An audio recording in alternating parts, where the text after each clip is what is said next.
Salut, la situation économique française t'inquiète? Tu as peur de voir saisir ton assurance vie, bloquer tes comptes bancaires et voir la valeur de tes euros s'effondrer en cas de crise européenne? Alors je te conseille très sérieusement de t'intéresser à l'or physique, l'argent physique, les devises étrangères et même aux crypto-monnaies. Il y a quelques temps, j'ai organisé une grande conférence en ligne réservée aux membres de la communauté Apprendre, Préparer, Survivre. Et pendant 2 heures, en direct, j'ai expliqué pourquoi ces 4 actifs étaient les actifs anticrise par excellence, comment les acheter sans te faire arnaquer, lesquels étaient importants. Un lingot, une pièce d'or ou des bijoux, c'est pas du tout la même chose. Il y en a un que tu dois absolument avoir et les deux autres sont plutôt des mauvaises idées. T'expliquer comment les stocker chez toi et surtout comment les utiliser.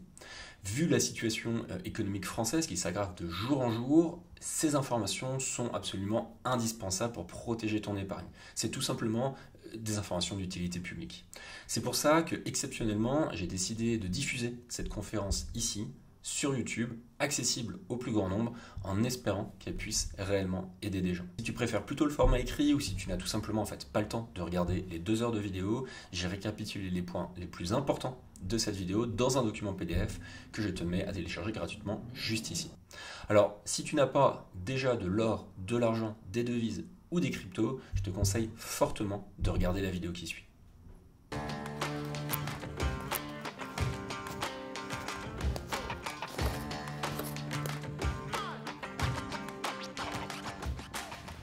Alors, bonsoir à toutes, bonsoir à tous. Bonsoir Rémi, Salut Louis. plaisir de te retrouver ce soir. Merci beaucoup d'être rendu dispo. Alors, ça y est, je vois qu'on apparaît en ligne. On est quand même un peu plus de 300. Donc ça fait plaisir de voir autant de monde. Là, ce soir, donc hier soir, on a parlé on a fait un état des lieux de la situation de l'économie française. Tu es pas foufou, hein, on va dire. On va dire ça comme ça. Il y a pas mal de gens dans le chat hier qui étaient un peu oh mon Dieu, comment on va faire? Ouais. Qu'est-ce qui se passe? J'en parlerai d'ailleurs de la façon un petit peu philosophique de gérer ça. Ce soir, on va parler de tout ce qui est actif anti-crise. Donc, vous voyez pas, c'est dommage, mais sur la table, on a là, ce sont des devises. Donc, ça, c'est des dollars américains. Ça, c'est des euros. J'ai oublié les francs suisses qui sont dans mon portefeuille. Ça, ce sont des lingots. Un lingot d'argent, un lingot d'or. Là, on a des American Eagles, des pièces d'argent américaines. Et là, on a les fameuses pièces d'or. Donc, ça, c'est du 20 francs or. Et on a aussi de l'acide pour tester des pièces d'or. Donc, et évidemment, un petit wallet pour tout ce qui est crypto. Donc tout ça, on va vous présenter ça au cours de la soirée. Aujourd'hui, on va parler des actifs anti-crise, on va parler d'or, on va parler d'argent, on va parler de devises, des billets pour faire simple. Les dollars. Et on va parler de crypto. Eh oui. Donc voilà, ce sera le sujet de ce soir. Par quoi on attaque, Rémi? On peut commencer directement. Alors, on peut commencer par attaquer, tu disais tout à l'heure en intro, Oui. il y avait pas mal de personnes hier qui commençaient Oui, vraiment s'inquiétaient de la situation. Ouais. C'est normal de s'inquiéter de la situation. On est clairement au début d'une crise, enfin on est au tout début d'une crise. Oui. Ça va forcément éclater un jour ou l'autre, ça c'est sûr. C'est bien d'avoir peur, c'est normal d'avoir peur parce que c'est un mécanisme de défense en fait, Tout à fait, c'est humain en fait. c'est ça. Donc c'est tout à fait normal, je dirais même que c'est plutôt sain parce que ça montre déjà qu'on n'est pas dans le déni. Le déni, Complètement. ça arrangera pas les choses dans tous les cas, c'est même pire.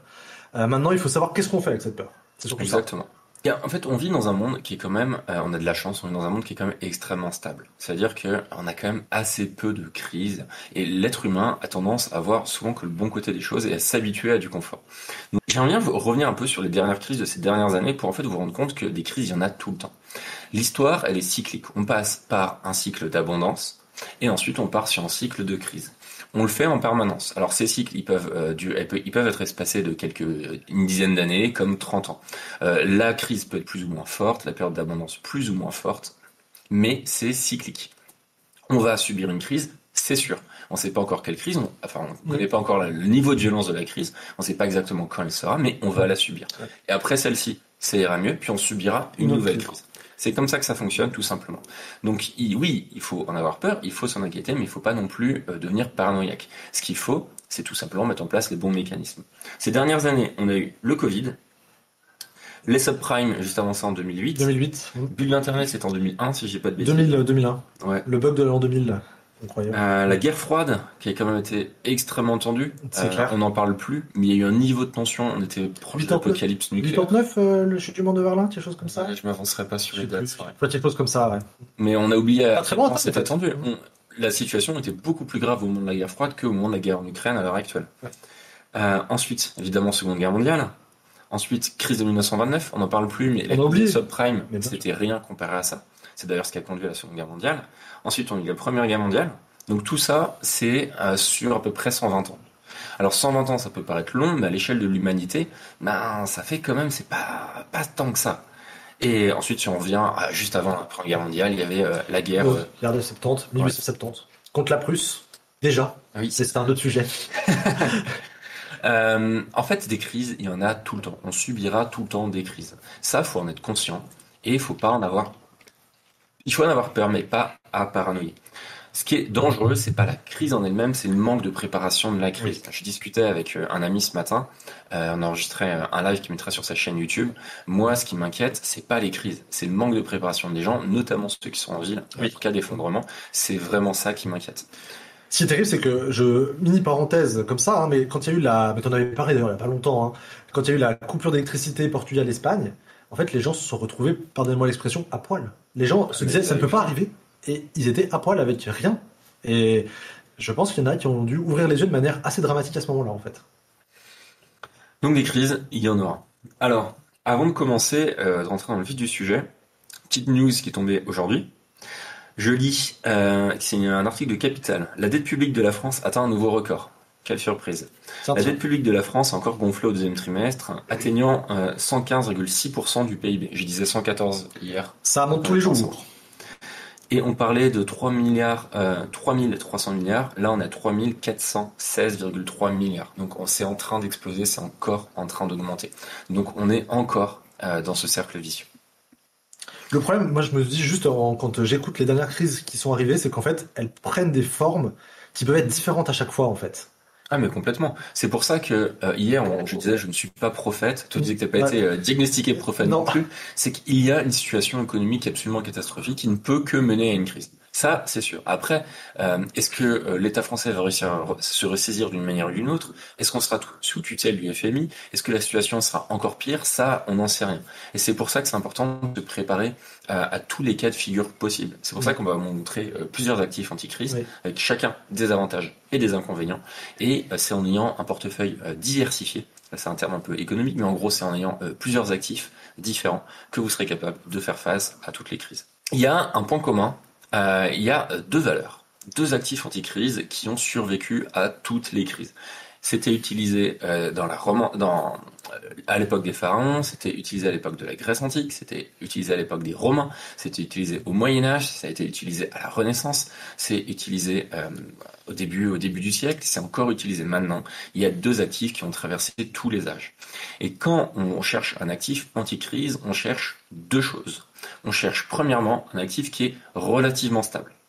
On verra qu'il y a certains comme les crypto-monnaies qui ont une stabilité qui est pas dingue du tout. Ils ont des gros avantages, mais en termes de stabilité, c'est pas fou. Donc on cherche d'abord de la stabilité. Ce qu'on veut pas, c'est quelque chose qui a de la valeur et qui d'un coup n'a plus de valeur. Tout à fait. Par exemple, je sais pas, il y en a qui disent ouais, j'achète des bouteilles de vin. Ouais, génial, t'as un Pétrus, je sais pas combien ça coûte, on va dire 2000 balles la bouteille, ça vaut 2000 balles. Je crois qu'on a un peu plus. Ah ouais? Ouais, je crois que c'est un peu plus cher. On va dire 3000 balles la bouteille. Demain, il y a un effondrement. Bah, on s'en fout. C'est pas, ça tu vaut peux le rien même en prix faire. En fait, la valeur s'est effondrée. Exact. Donc, on veut vraiment des choses qui ont une valeur et une valeur qui reste dans le temps. Ensuite, on va vouloir quelque chose qui est facilement reconnaissable par les autres, facilement échangeable. Imaginons, je sais pas, on prend l'exemple d'un Pétrus. Moi, on me donne une bouteille, on me dit c'est un Pétrus, donne-moi 3000 €. Je dis mais j'en sais strictement rien. Je m'en fous. Enfin, ça m'intéresse pas. Ouais. Ok, je te l'achète 10 € parce que ça, là c'est du vin, une bouteille de vin 10 €, pourquoi pas. Mais c'est pas facilement échangeable. Donc ce qu'on veut, c'est qu'on puisse aller à peu près n'importe où dans le monde et qu'on puisse relativement facilement échanger nos actifs. Je me permets de faire un mini teasing, mais c'est une pensée qui me traversait l'esprit à l'instant quand tu montrais cette petite boîtier dont on parlera tout à l'heure pour les crypto-monnaies.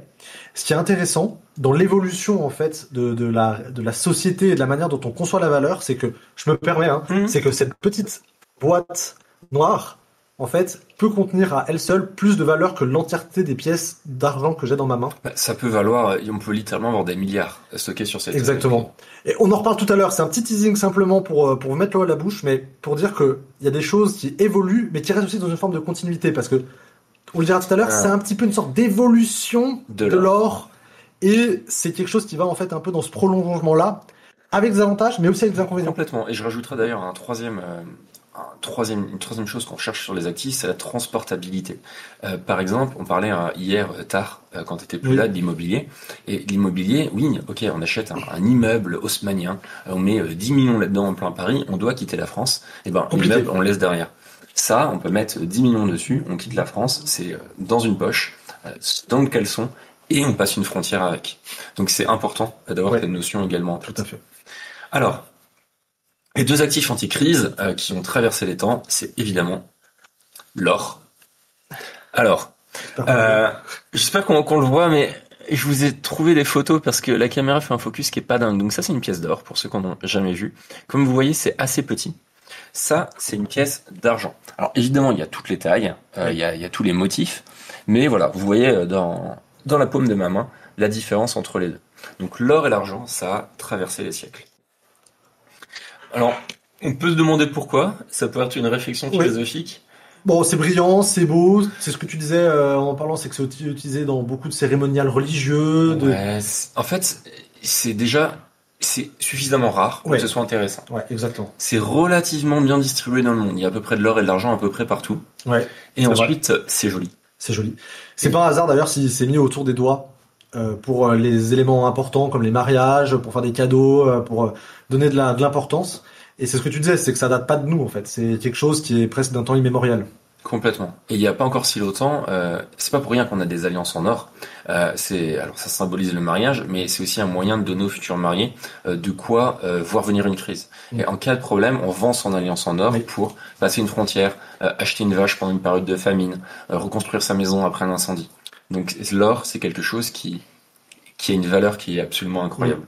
Et d'ailleurs, on va le dire un peu plus tard, encore une fois, sans vouloir griller, mais moi, quand j'ai commencé à discuter avec toi à propos de l'or, en fait, je me suis rendu compte que j'étais à peu près à côté de la plaque sur tout ce que je pensais.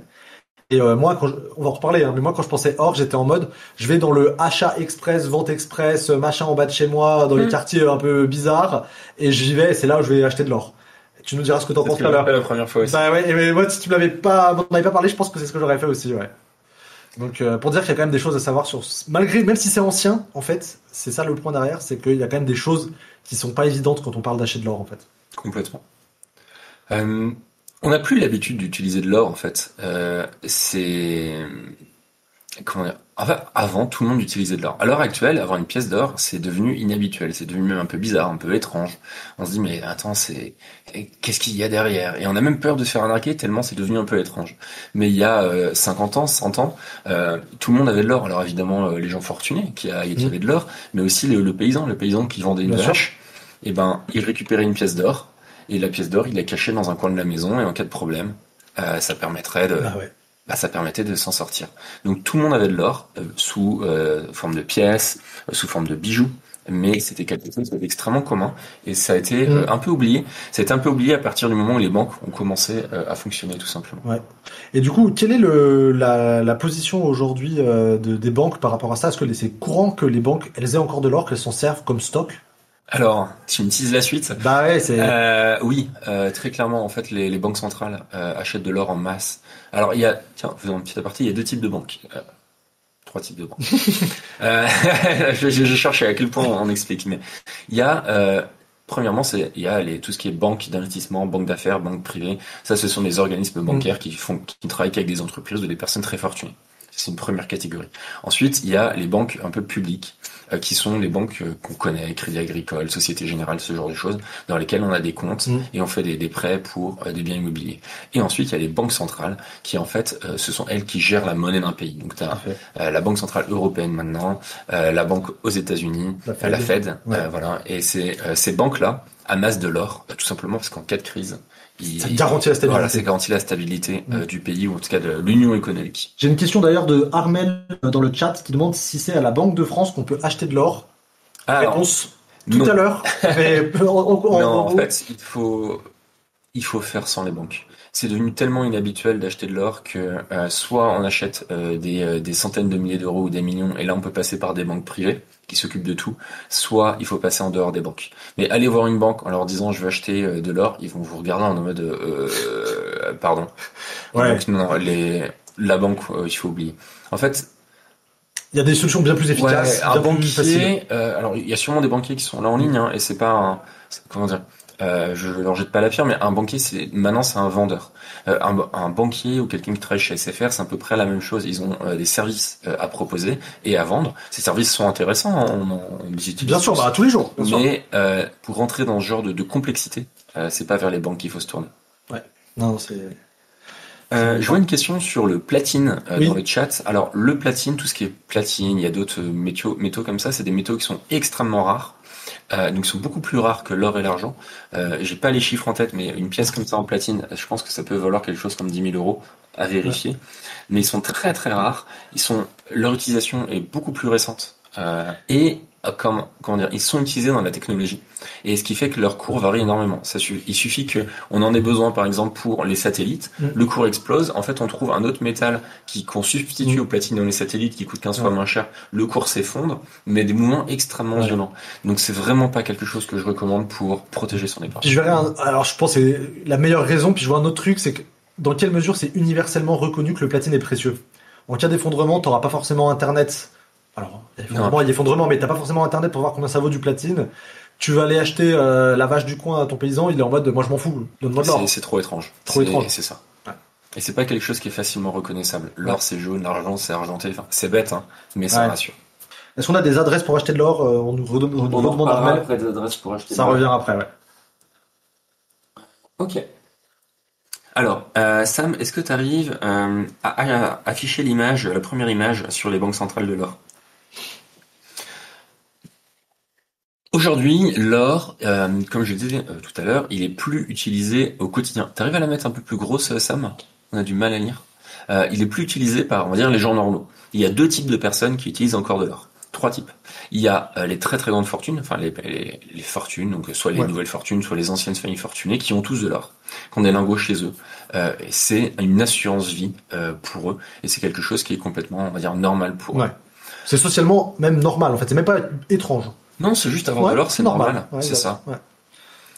Ensuite, on a tout ce qui est fonds d'investissement, ce genre de choses. Donc ça, c'est plutôt des financiers qui spéculent sur l'or ou qui protègent une partie de leur position en or.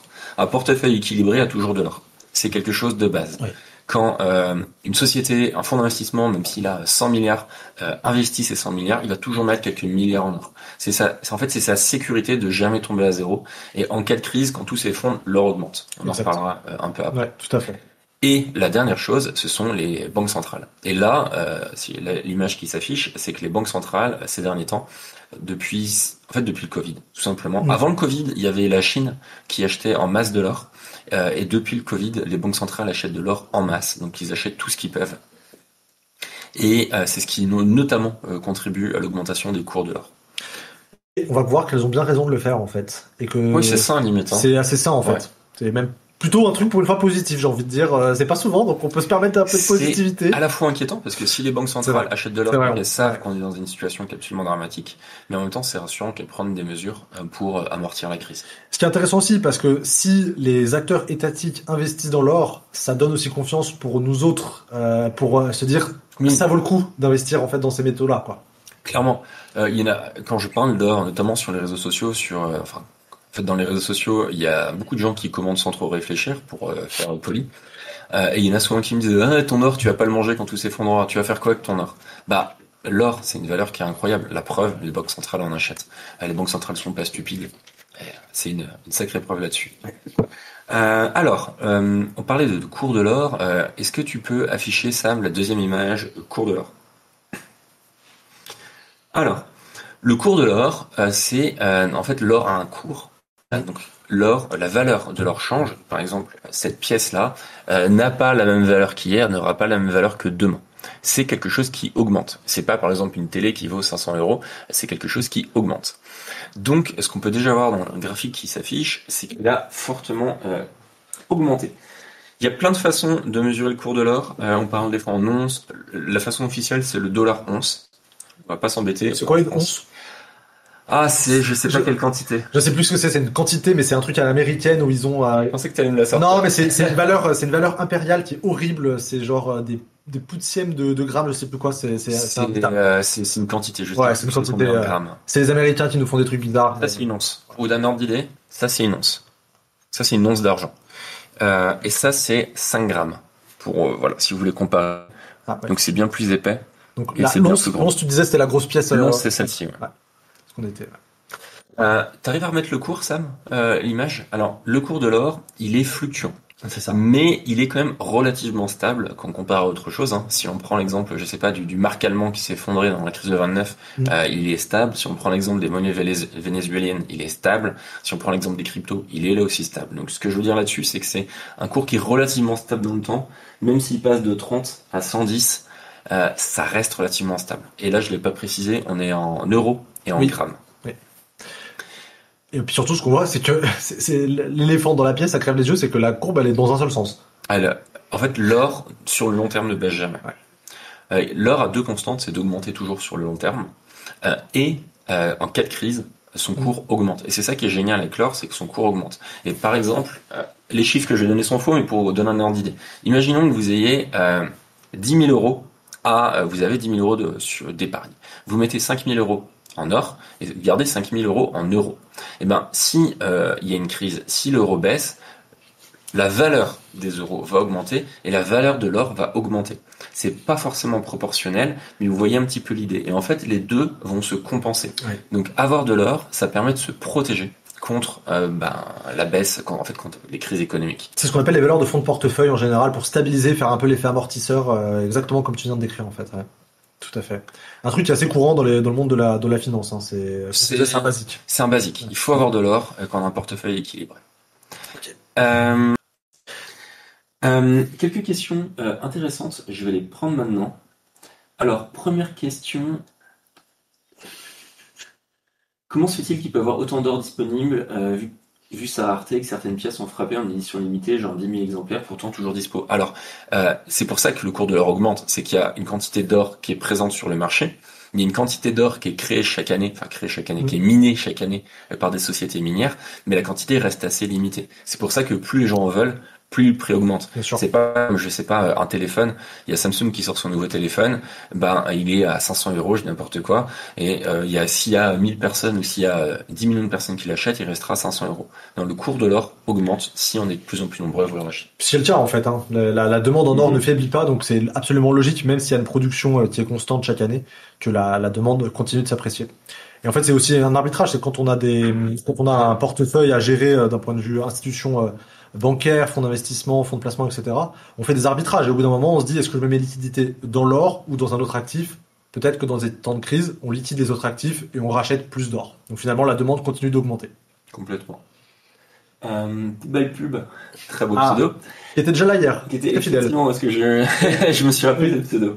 Il dit si les monnaies s'écroulent, étant donné qu'il n'y a plus de parité hors monnaie, contre quoi on peut échanger son or? En fait, contre des biens et des services, tout simplement.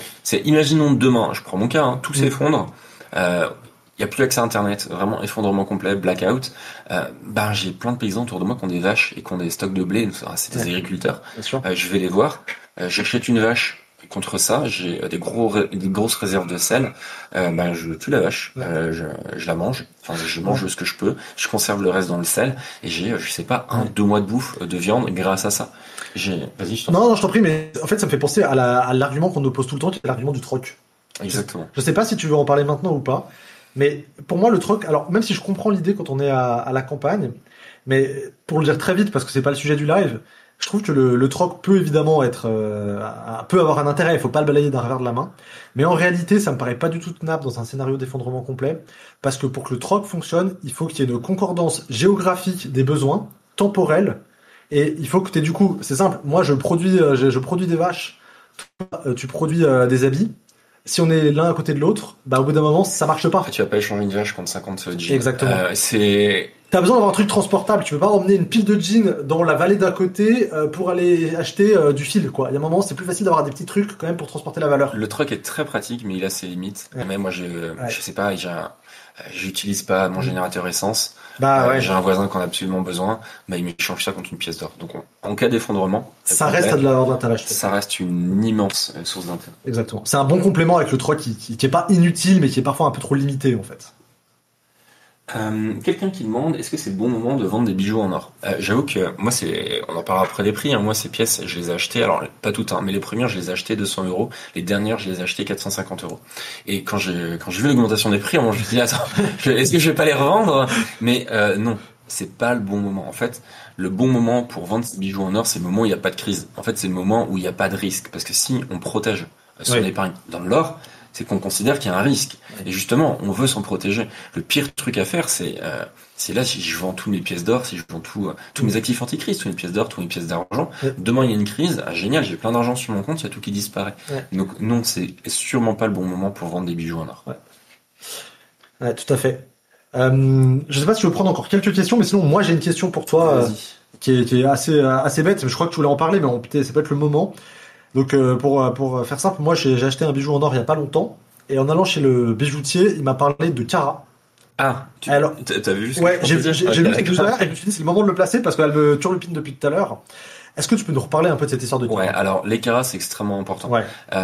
On passe quand même pas mal de temps sur l'or, mais vous verrez, ce sera beaucoup plus rapide pour l'argent, mais c'est important que vous compreniez vraiment comment ça fonctionne. Donc, Sam, t'arriverais à afficher l'image sur les carats. Donc, on parle souvent de carats, on dit 14 carats, 18 carats, 24 carats, on comprend pas exactement ce que c'est. C'est un peu compliqué. On pense qu'on a un bijou qui coûte cher. T'arriverais à laisser l'image 2-3 minutes? Qui coûte cher, un gros bijou en or, on pense qu'il va valoir cher, bah non, il vaut pas cher parce que c'est du 14 carats. Donc, qu'est-ce que ça veut dire? En fait, le carat, c'est la concentration en or d'un objet, donc une pièce ou un bijou. 24 carats, c'est 100%.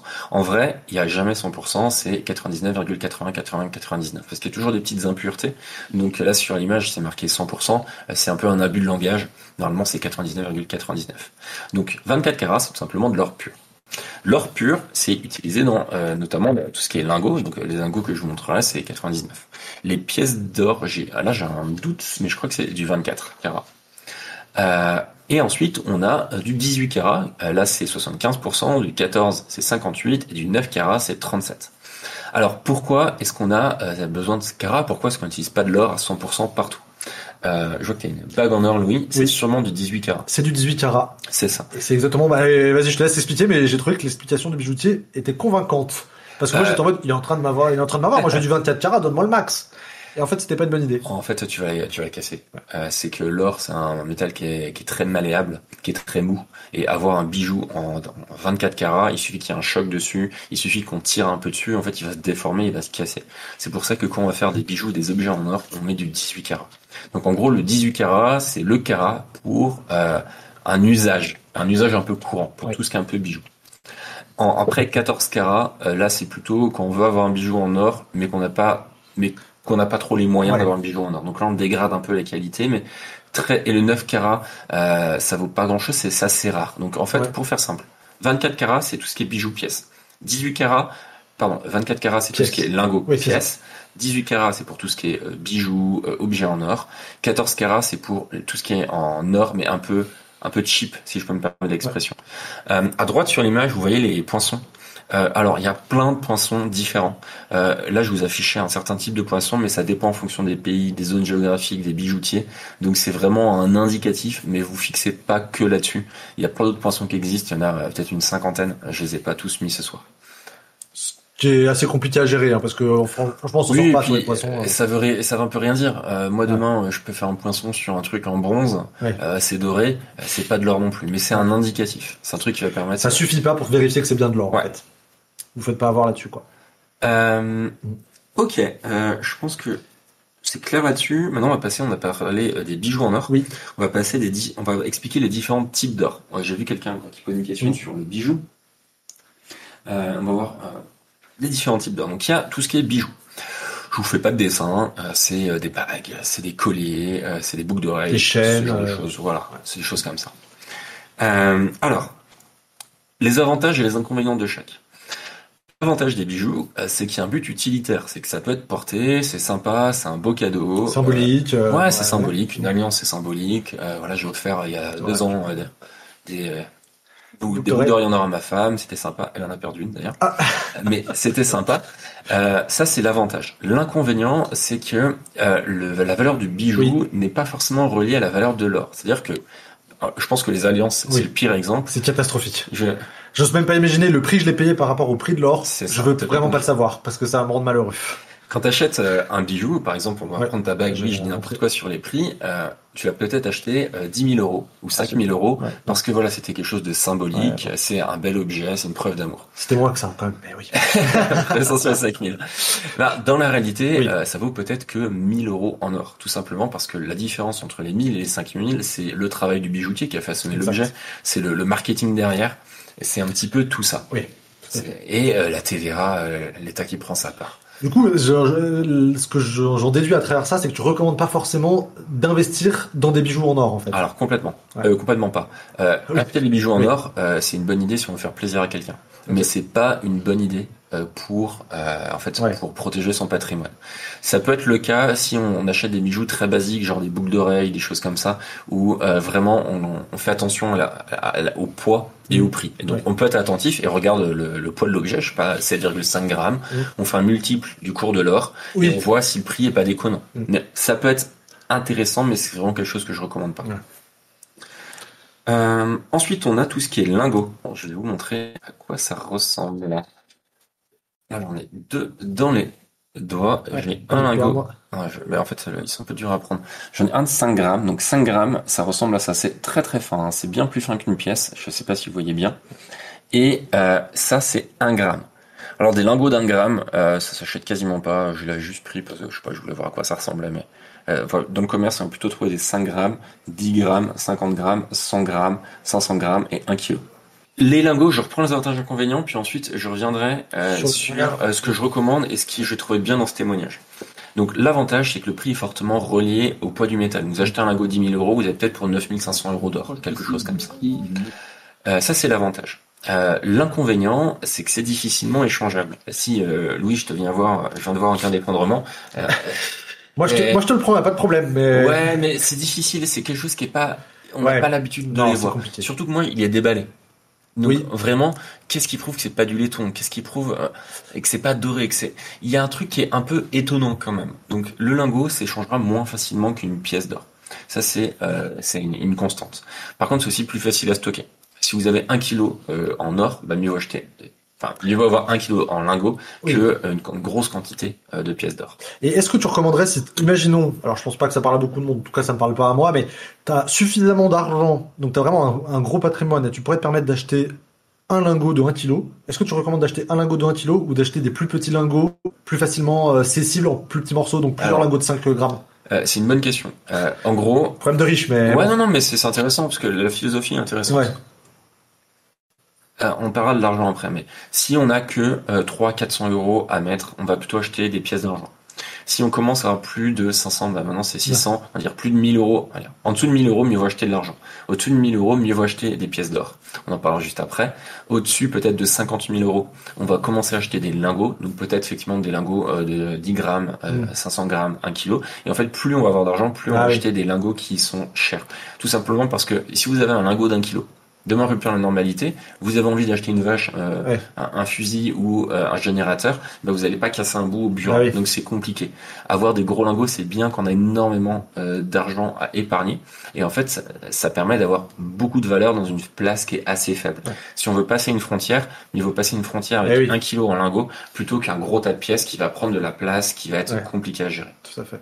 J'ai eu une petite note dans le chat, on nous dit qu'on est beaucoup resté sur l'exemple de la vache. C'est parce qu'on vit dans un pays où il y a beaucoup de vaches, donc ça nous parle bien, c'est tout. C'est vrai que si on est à Paris, il y a plein d'autres exemples. C'est tout à fait juste. Si on reprend rupture de la normalité, on veut changer ses lingots, si c'est dans un emballage avec marqué que c'est de l'or, si l'emballage il est scellé au plastique, c'est pas quelque chose qu'on peut faire à la maison. Moi demain, en cas d'effondrement, je peux pas imprimer une feuille, créer un emballage plastique. C'est compliqué. Non, c'est pas possible. Donc ça donne tout de suite beaucoup plus confiance. Donc si vous achetez des lingots, il faut que vous gardiez l'emballage. Ça, c'est important, notamment pour la fiscalité. On en reparlera après. Ensuite, on a les pièces. Alors, les pièces, c'est très clairement ce que je recommande, tout simplement, en tout cas au début, tu as bien fait de poser la question, c'est ce que je recommande au début, tout simplement parce que c'est l'objet en or le plus courant, le plus facile à comprendre, et c'est aussi le plus facile à échanger. Je pense qu'une bonne partie des Français ont déjà une pièce d'or dans leur vie, donc ils savent à peu près à quoi ça ressemble.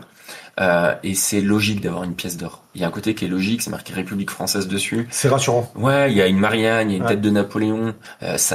On a confiance en fait. Donc c'est très important pour un actif anti-crise d'avoir la confiance. Est-ce que le fait d'avoir une pièce avec une valeur faciale marquée dessus, ça peut pas aussi créer un doute en mode, elle a marqué 5 francs, il y a marqué 5 euros sur la pièce, donne-moi ça vaut 5 euros quoi. C'est une très bonne question. Alors que c'est complètement débile parce que le prix du matériel coûte infiniment plus cher quoi. On peut parler de la valeur faciale.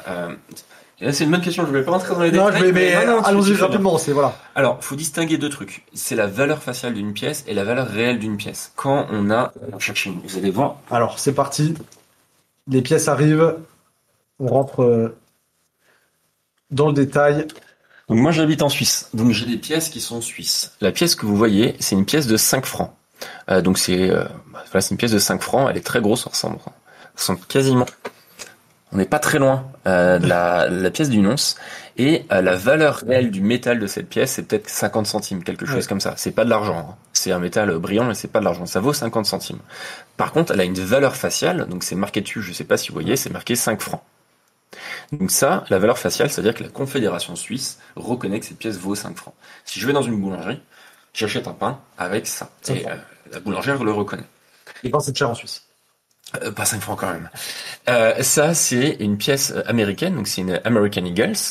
C'est une pièce d'une once. Donc, je crois que j'ai vu passer dans le chat, c'est 28 grammes. Donc, merci à ceux qui ont donné la précision. C'est 28 grammes d'argent. De mémoire, au cours actuel, on est autour des 45 euros, quelque chose comme ça. Par contre, la valeur faciale, elle est marquée ici, juste à côté de Inglewood Trust. C'est marqué $1. Donc, $1. Donc ça, vous allez aux États-Unis, vous allez dans une bakery, donc une boulangerie, vous pouvez normalement échanger ça contre un pain sur une valeur $1. Alors, si vous le faites, le boulanger va vous regarder en disant mais c'est quoi ton truc? Enfin, évidemment, il va trouver ça bizarre, mais légalement, il est obligé d'accepter ça sur une valeur $1. Par contre, évidemment, c'est complètement débile. On va pas l'utiliser ça pour acheter quelque chose $1 parce que ça coûte $45. C'est la différence entre la valeur de la pièce, du métal de la pièce et la valeur faciale. C'est marqué dessus. Voilà, bonne question. Ouais. Oui, alors, Chirac dit que les pièces étrangères en or, en argent, type Maple Leaf de très bonne qualité, sont quasiment à 100%. Oui, elles sont à 99,9%. Je crois que c'est marqué sur certaines, mais c'est pas marqué sur toutes. Voilà, c'est marqué voilà. Sur celle-là, c'est une Maple Leaf, donc une pièce canadienne. C'est marqué argent pur d'un côté, et de l'autre c'est marqué 99, 4 fois 99, 4 fois 99. Donc oui, c'est de l'argent pur et c'est de l'or pur. Parce que ça, faut distinguer un peu les pièces historiques. Ça, c'est des 20 francs or, on en parlera après. C'est plutôt des pièces, on va dire, historiques. Et plutôt les pièces qui ont été créées récemment, qui sont un peu plus des pièces d'investissement. Comme les American Eagle et les Maple Leaf.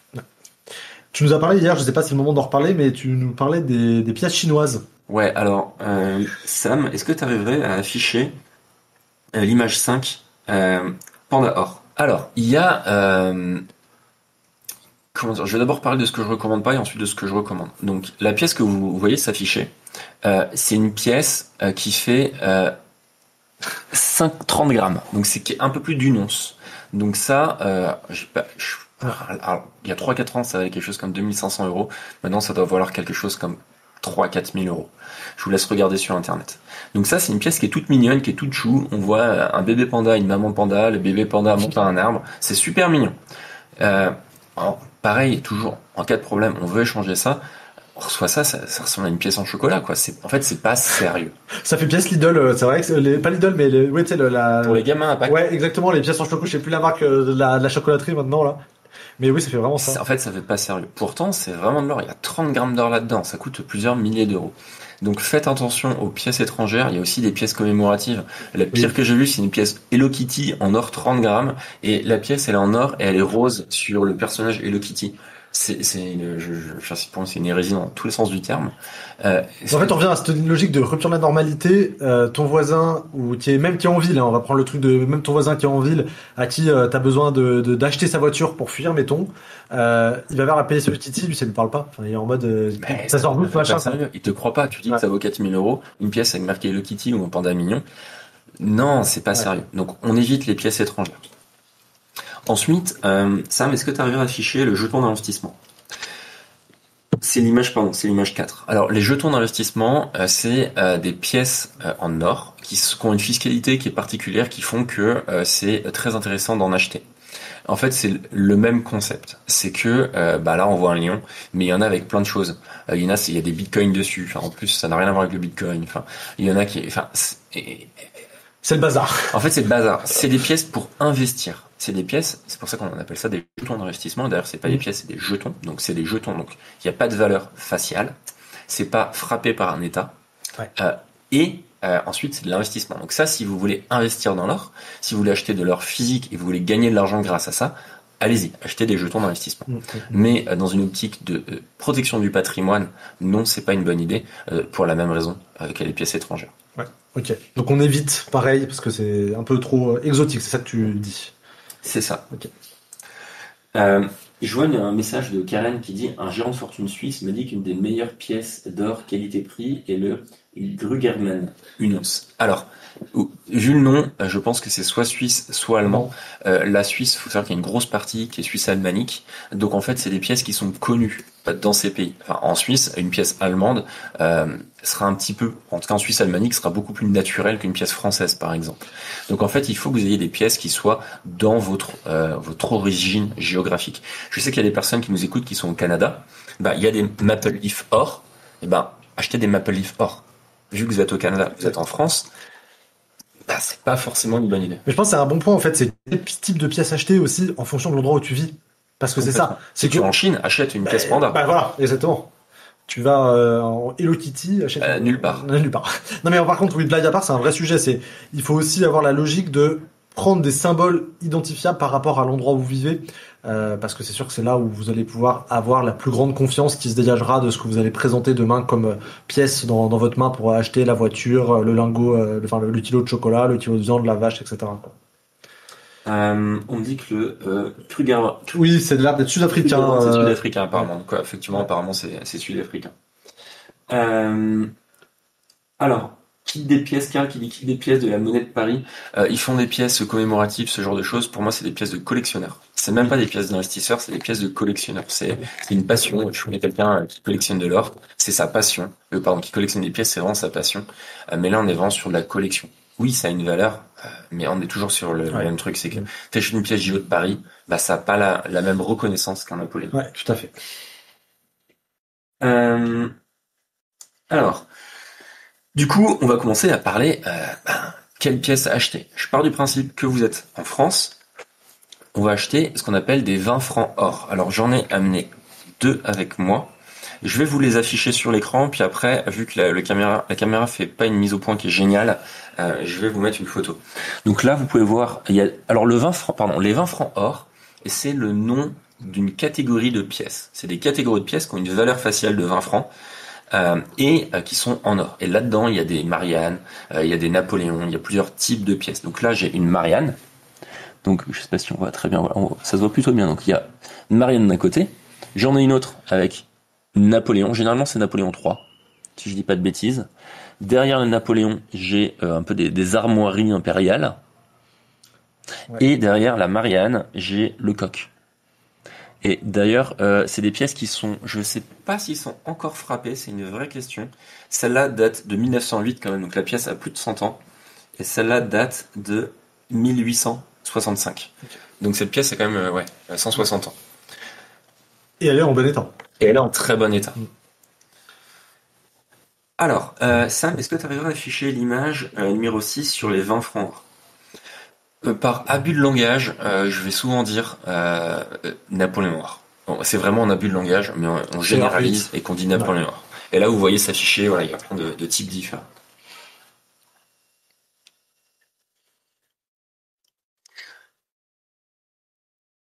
Donc moi, c'est très très très très clairement ce que je vous recommande. Et je vous recommande d'acheter des 20 francs. Il y a trois types de pièces en fait que vous pouvez acheter en France. Il y a les 10 francs et il y a plutôt deux types, les 10 francs et les 20 francs.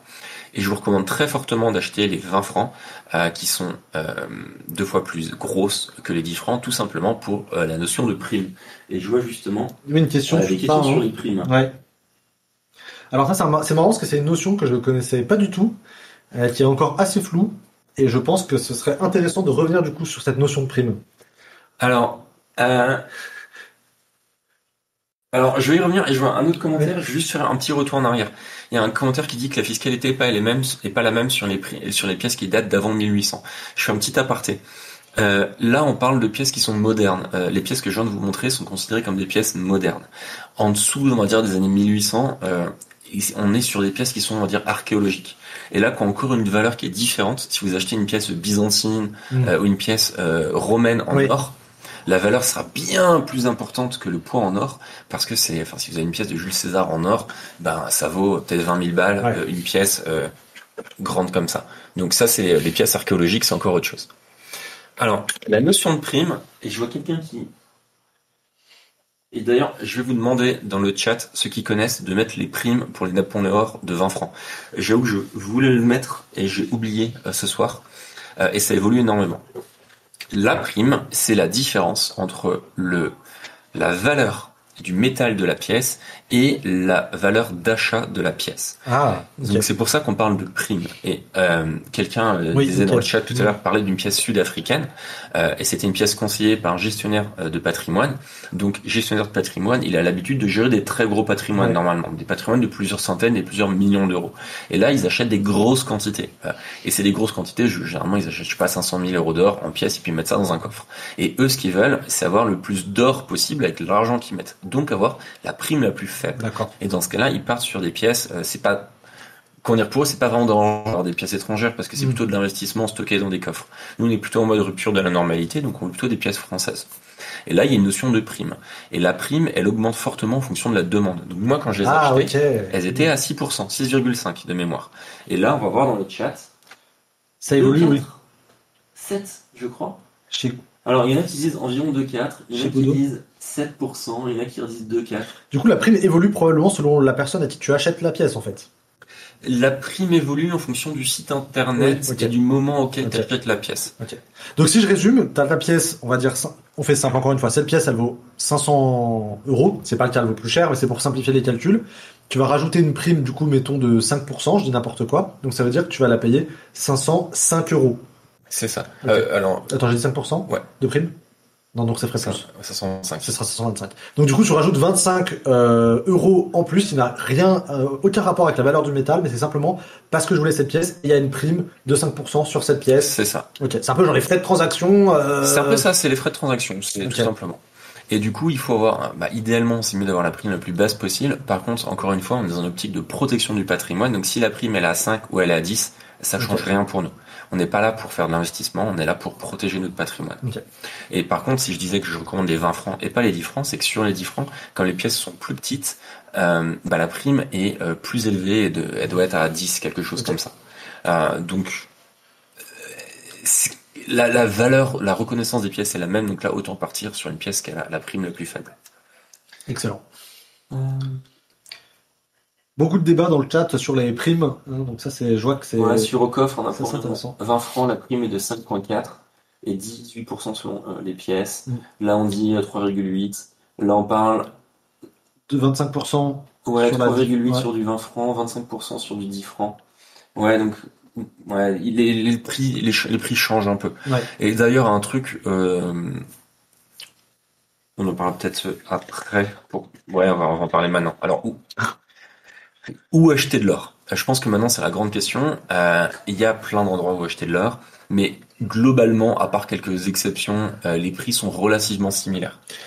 Moi, le truc débile, mais qui me vient en tête, c'est que je me dis acheter de l'or, je vais sur mon compte en banque ou sur mon truc qui me sert à acheter des actions et j'achète de l'or. Pourquoi acheter de l'or avec, tu sais, sur les trucs d'action, de l'or papier, comme on dit. J'avais même pas pensé à en parler. Qu'est-ce que t'en penses de ça? C'est une très mauvaise idée. En fait, ça dépend ce que tu veux faire. C'est Non, toujours moi la je même te chose. parle dans une logique de rupture de la normalité. Ah ouais, alors dans une logique d'investissement, acheter, alors comment dire? On peut acheter trois types d'or en ligne sur des brokers, donc des Oui. sociétés qui vendent des actions. On peut acheter de l'or sur des ETF.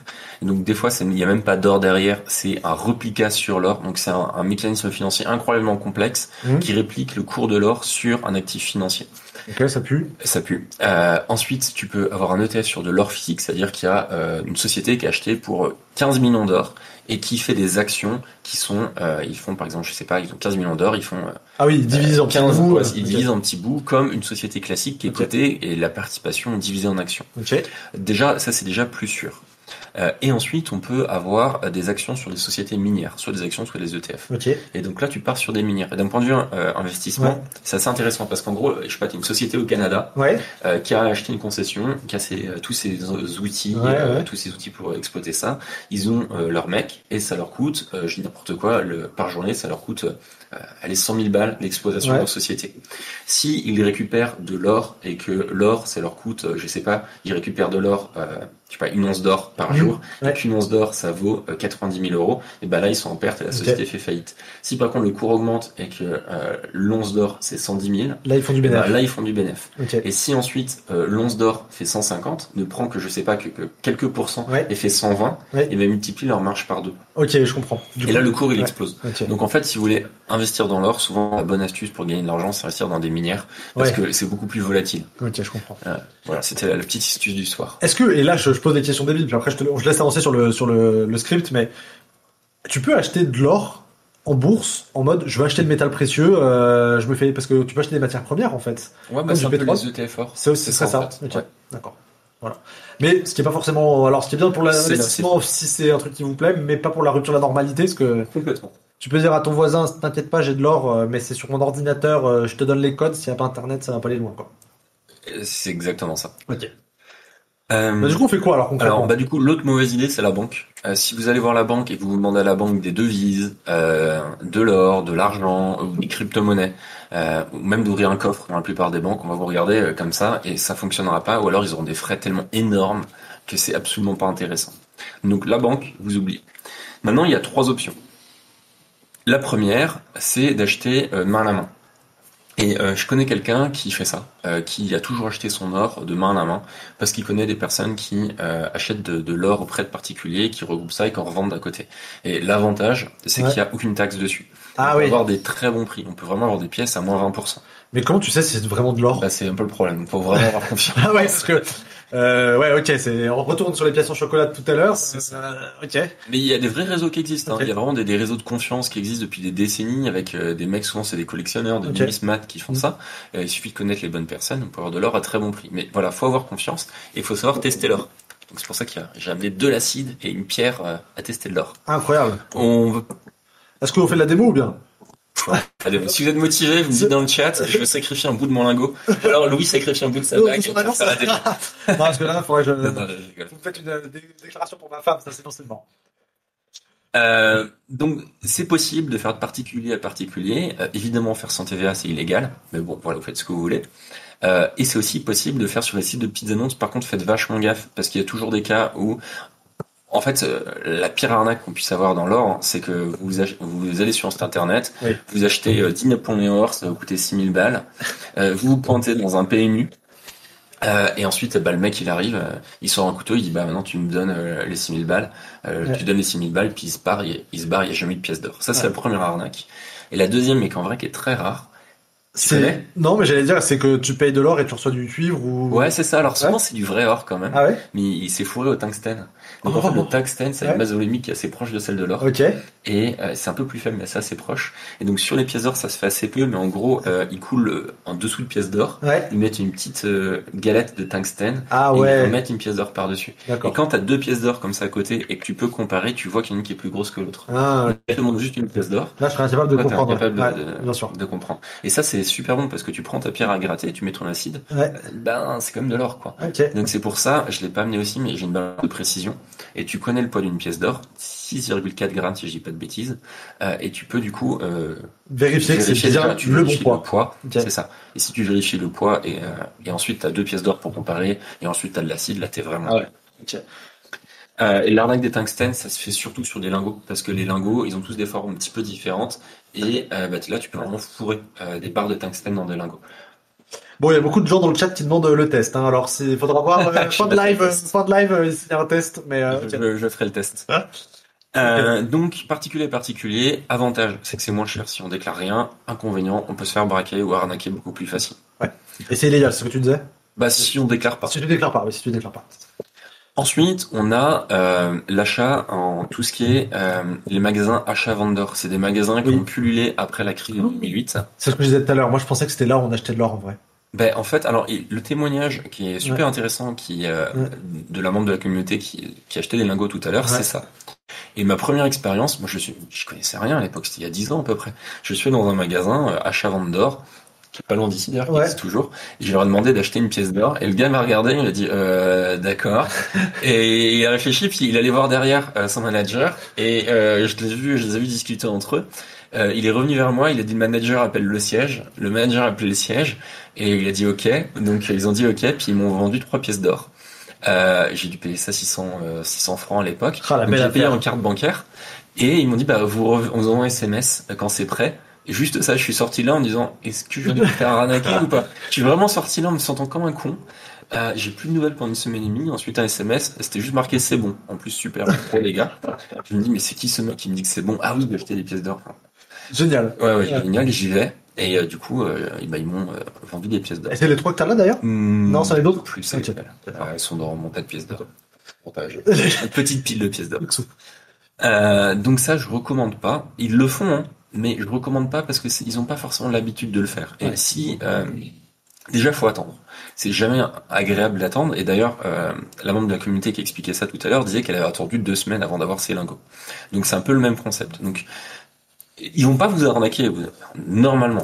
Ils vont pas vous arnaquer, surtout quand c'est des chaînes. Souvent c'est des chaînes, c'est genre achat cash or, et il y en a dans toutes les villes. Non, il y a pas de risque de se faire arnaquer. Le risque il est minime. Si c'est si c'est juste quelqu'un qui fait ça, qui a juste une boutique, là c'est peut-être un peu plus craignos. Mais quand c'est des chaînes, pas trop de risque. Par contre, déjà les délais sont longs. Et ensuite, si vous avez des questions sur la fiscalité, si vous avez des questions un peu plus poussées, en fait, ils sauront pas vous répondre. Tout simplement parce que c'est pas leur métier. Non, mais tu sais, c'est d'acheter, c'est pas de vendre, en fait. Exactement. Ils sont là pour acheter. Si vous voulez vendre, par contre, là, c'est une bonne idée. Mais évitez d'y aller pour acheter. Et ensuite, il y a les boutiques qui sont spécialisées là-dedans. Donc, il y a tout ce qui est comptoir de l'or, ce genre de choses. Donc ça, c'est des trucs qui sont assez connus. Il y a le comptoir de l'or, je crois que c'est à Paris. Il y a Godot et Fils qui est assez connu en France. Et il y a d'autres boîtes il y a quelques boîtes comme ça, mais c'est plutôt dans les très grandes villes. Donc, tu vois, Rennes, Paris, Lyon, Bordeaux, c'est plutôt dans ce gros genre de villes. Et eux, par contre, ils sont spécialisés vraiment là-dedans. Et tu peux aller les voir, tu peux acheter des très grosses quantités aussi. D'ailleurs, j'ai pas dit, mais dans les petits magasins achat-vente or, moi, j'achèterais pas des grosses quantités. Les mecs sont pas très sérieux, c'est pas des pros, c'est des gars qui sont là depuis 2 mois. J'ai une confiance limitée. Quand tu veux acheter, je sais pas, je mettrai le témoignage de quelqu'un qui a acheté plusieurs dizaines de milliers d'euros d'or. Moi, d'ailleurs, il est allé, je crois, au comptoir de l'or à Paris. J'irai au comptoir de l'or. Parce que eux, ils ont l'habitude d'avoir des grosses transactions. Ils sont capables de faire des livraisons privées. Ils sont capables de trouver des coffres en France. Voilà. Ils te font tout le truc autour. Ouais, c'est ça. C'est leur métier. Est-ce que t'as moyen d'acheter de l'or sur Internet, sur des sites fiables? Oui. Moi, j'achète que sur Internet. Tout simplement parce que c'est beaucoup plus simple. Soit sur Internet, on peut se faire livrer en physique. Non, pardon, en physique. On peut si c'est des gros, on peut faire appel à un transporteur. Moi, ça m'est, la deuxième fois que j'ai acheté de l'or, ils m'ont dit, on vous livre quand on passe sur Lausanne. Et à l'époque, j'habitais à Lausanne en centre-ville. Et je dis, ok. Et puis, 3 semaines après, oui, on passe sur Lausanne, vous êtes là à 14h. Je dis, ok, donc je suis parti du travail, je suis retourné chez moi. On bossait ensemble à l'époque, donc j'ai dit à notre patron de l'époque, je dois partir, on m'amène de l'or. Il m'a dit, qu'est-ce que c'est que ce bordel? Donc je suis allé chez moi et il y a un mec qui frappe et vraiment un petit embonpoint.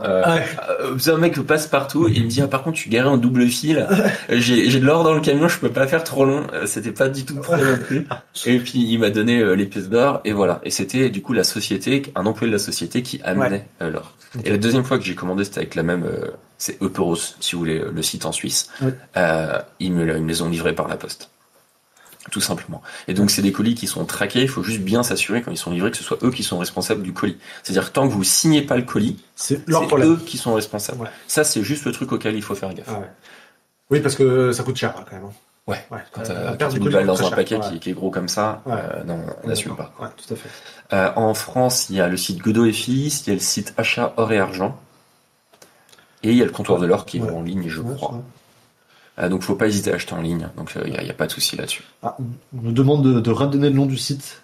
Tu disais le dernier site, je pense, Alors, français. de toute façon, Oui, dimanche, dans la oui. stratégie Ouais, de dimanche, ok. je vous envoie un gros PDF avec tout écrit, mais je vous le donne quand même à l'oral. En France, il y a Achat Or et Argent. Il y a Godot et Fils. D'ailleurs, je me demande si c'est pas le même, j'ai un Ok. doute. Et il y a Comptoir de l'Or. Ok. Il y en a d'autres aussi, mais en tout cas, c'est ceux que je connais. Ok. En Suisse, il y a Eporos.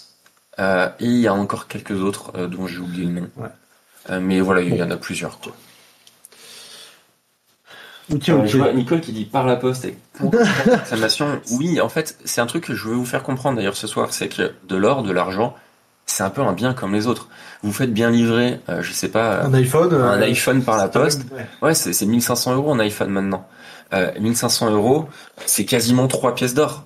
Et la taille, tu vois, l'emballage d'un iPhone, c'est pas très gros, quoi. Ouais. Donc c'est quasiment la même chose que ça. Donc c'est un bien c'est un bien comme les Ouais. autres. Surtout si effectivement c'est le vendeur qui est responsable jusqu'à ce que le colis vous soit remis et que vous ayez signé. Quelque part, c'est son problème en fait. C'est ça. Après, il y a aussi la logique de est-ce que vous voulez commencer à écrire au SAV, où est ma pièce, qu'est-ce qui se passe. Voilà, évidemment, mais d'un autre côté, le e-commerce est tellement développé que, comme on disait à l'instant, on se fait livrer des télés, Faut pas en avoir des peur. machines à laver, des iPhones. Bon, voilà. Quoi.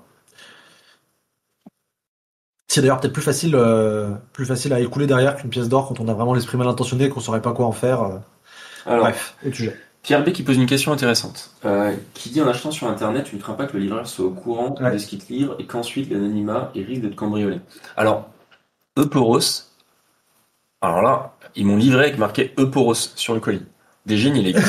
Ah non, là vraiment, j'étais franchement choqué sur le Ah, coup. c'est vraiment. C'est marqué Eporos, en plus c'est un symbole qui est en relié avec l'or, et je me suis dit bon, heureusement qu'on est en Suisse quoi. Mais oui, c'est Euh, vrai que c'est assez fou en fait. Ah ouais, ça j'ai trouvé ça assez fou. Par contre, en France, c'est évidemment des colis qui sont anonymisés. Ouais. Et c'est pour ça que je disais, quand c'est des grosses quantités, j'achèterai pas dans des petits magasins de ville ou qui font achat-vente d'or, Ouais. parce que c'est quand même un petit profil de vendeur un peu magouilleur. Ouais. Et si imaginons que tu achètes pour 100 000 balles là-bas, tu mets ta carte bancaire, il y a ton nom, on parlera après de Ouais. comment acheter.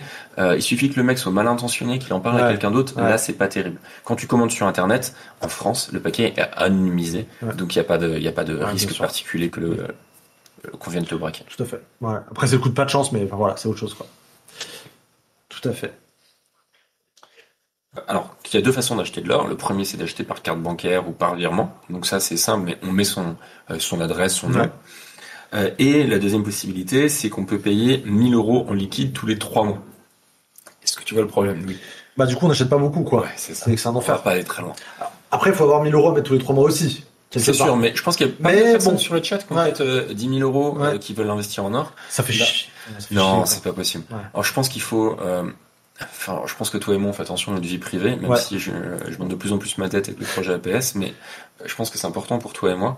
Non, c'est c'est horrible. important pour beaucoup de personnes, mais il faut pas non plus tomber dans la paranoïa complète. On en a parlé hier, mais on peut en parler, c'est que quand l'État français aura besoin d'argent, il aura besoin d'argent, il va aller vers l'argent le plus facilement saisissable. Ouais. Les assurances vie. Il y a déjà une loi qui existe, il suffit de quelques lignes de code pour que les banques rapatrient tout ça et envoient ça sur les caisses de l'État français. Ça prend quelques minutes et c'est relativement $1 pour la population parce que c'est de l'argent qu'ils n'utilisent pas au quotidien. Surtout que tu peux rien faire. C'est l'argent, il est sur. Enfin, tu vas faire quoi? Tu peux faire opposition sur ton compte. C'est pas toi qui décides, c'est du code informatique. C'est parti.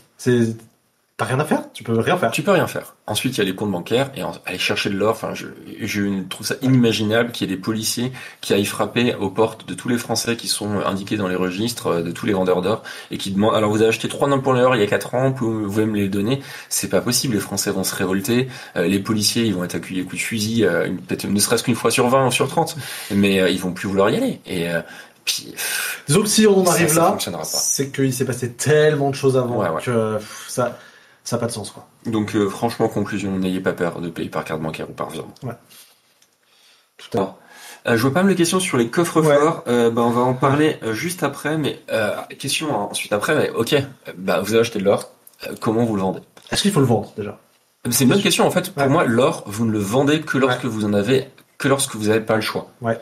Donc je sais pas, vous achetez une maison. Voilà, vous voulez acheter une maison, bah vous achetez de l'or. Vous avez un gamin qui fait ses études à l'université, voilà, ça coûte cher, il faut le payer un appartement à Paris, bah vous vendez une pièce d'or. Vous avez un problème de santé, vous vendez une pièce d'or. Ouais. Et il y a Moi, c'est pas un truc que je vendrais pour un bien de consommation, en échange d'un bien de consommation. Enfin, c'est ma philosophie perso, après ça parle à chacun, mais c'est plutôt effectivement quelque chose que je vais me séparer un peu en dernier recours parce que j'ai pas trop d'autres solutions et là j'en ai vraiment besoin, quoi. Mais je vais pas échanger une pièce d'or parce contre que une télé. voilà, contre une télé ou contre des vacances cet été, quoi. C'est complètement. C'est vraiment si on a besoin. Moi, quand je travaillais en ville, quand j'habitais en ville, j'achetais des pièces d'or. J'achetais régulièrement des pièces d'or. Quand j'ai voulu acheter ma première maison, bah, j'ai vendu mes pièces d'or parce que je voulais m'acheter une maison. Mais vendez de l'or que si vous n'avez pas le choix, tout simplement. Et pour les ventes, vous allez ça. Alors là, les comptoirs achat-vente d'or, c'est le plus simple. Ils ont l'habitude de faire ça. Ils sont là pour ça. Ils mettent une décote par rapport au prix ou... Oui, alors bien sûr. C'est comme la prime à l'envers en fait. C'est ça. De mémoire, mais à vérifier. Donc ça, si vous achetez ça en ligne, ça coûte 630 euros. Si vous le vendez, ça vaut 580 euros. Donc il y a une légère décote. Et alors, allez pas voir des vendeurs d'or et leur dites le cours de l'or c'est à 100 euros, ça fait 2 grammes, donc je veux 200 euros. Il va dire bah non, c'est 160. Ouais, c'est normal. En fait, il veut sa marge, c'est normal. Ouais, il fait sa marge. Il paye son salaire. Voilà, c'est ça. Donc ça, c'est normal. Okay. Par contre, n'hésitez pas, faites un peu de gaffe quand même des fois aux marchands d'or qui viennent dans des villes. Des fois, vous trouvez des prospectus dans vos boîtes aux lettres. Oui. Et genre rendez-vous à la salle des fêtes du village ou dans tel resto et j'achète vos bijoux anciens, vos montres. Il y a très souvent des arnaques, mais vraiment là, il y a très souvent des arnaques. Il y a eu une petite enquête qui est passée en Suisse, hein, donc en Suisse quand même. C'est des clans de gitans allemands. Clans de gitans allemands, j'adore cette phrase. Okay. Et ils ont des balances truquées.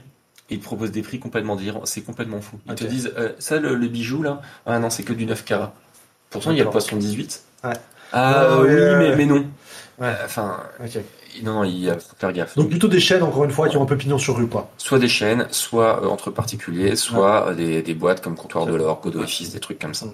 Mais il y a aussi tout ce qui est stockage. Alors, il y a plein de façons de stocker son or. Coffre-fort chez soi? Alors, tiens, même avant ça, d'ailleurs, c'est un ami commun qui l'a fait, ça. Ah ouais? Enfin, tu me dis c'est déjà mettre votre or dans un contenant que vous pouvez facilement transporter. Si vous devez partir de chez vous rapidement, c'est quand même bien d'avoir son or dans un contenant un peu solide. Ça, c'est du titane, si je dis pas de bêtises. Peut-être pas du titane, j'ai un doute, mais vraiment un contenant très solide. Mettez ça déjà dans un contenant solide. L'équivalent de la bourse en cuir, mais moderne en fait. Ouais, c'est un petit peu ça. Okay. Déjà, c'est pratique.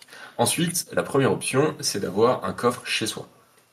Donc, il est 20h35, je vais faire assez rapide. On va parler plutôt des coffres dans demain. Ouais. Ou après-demain, j'ai un doute.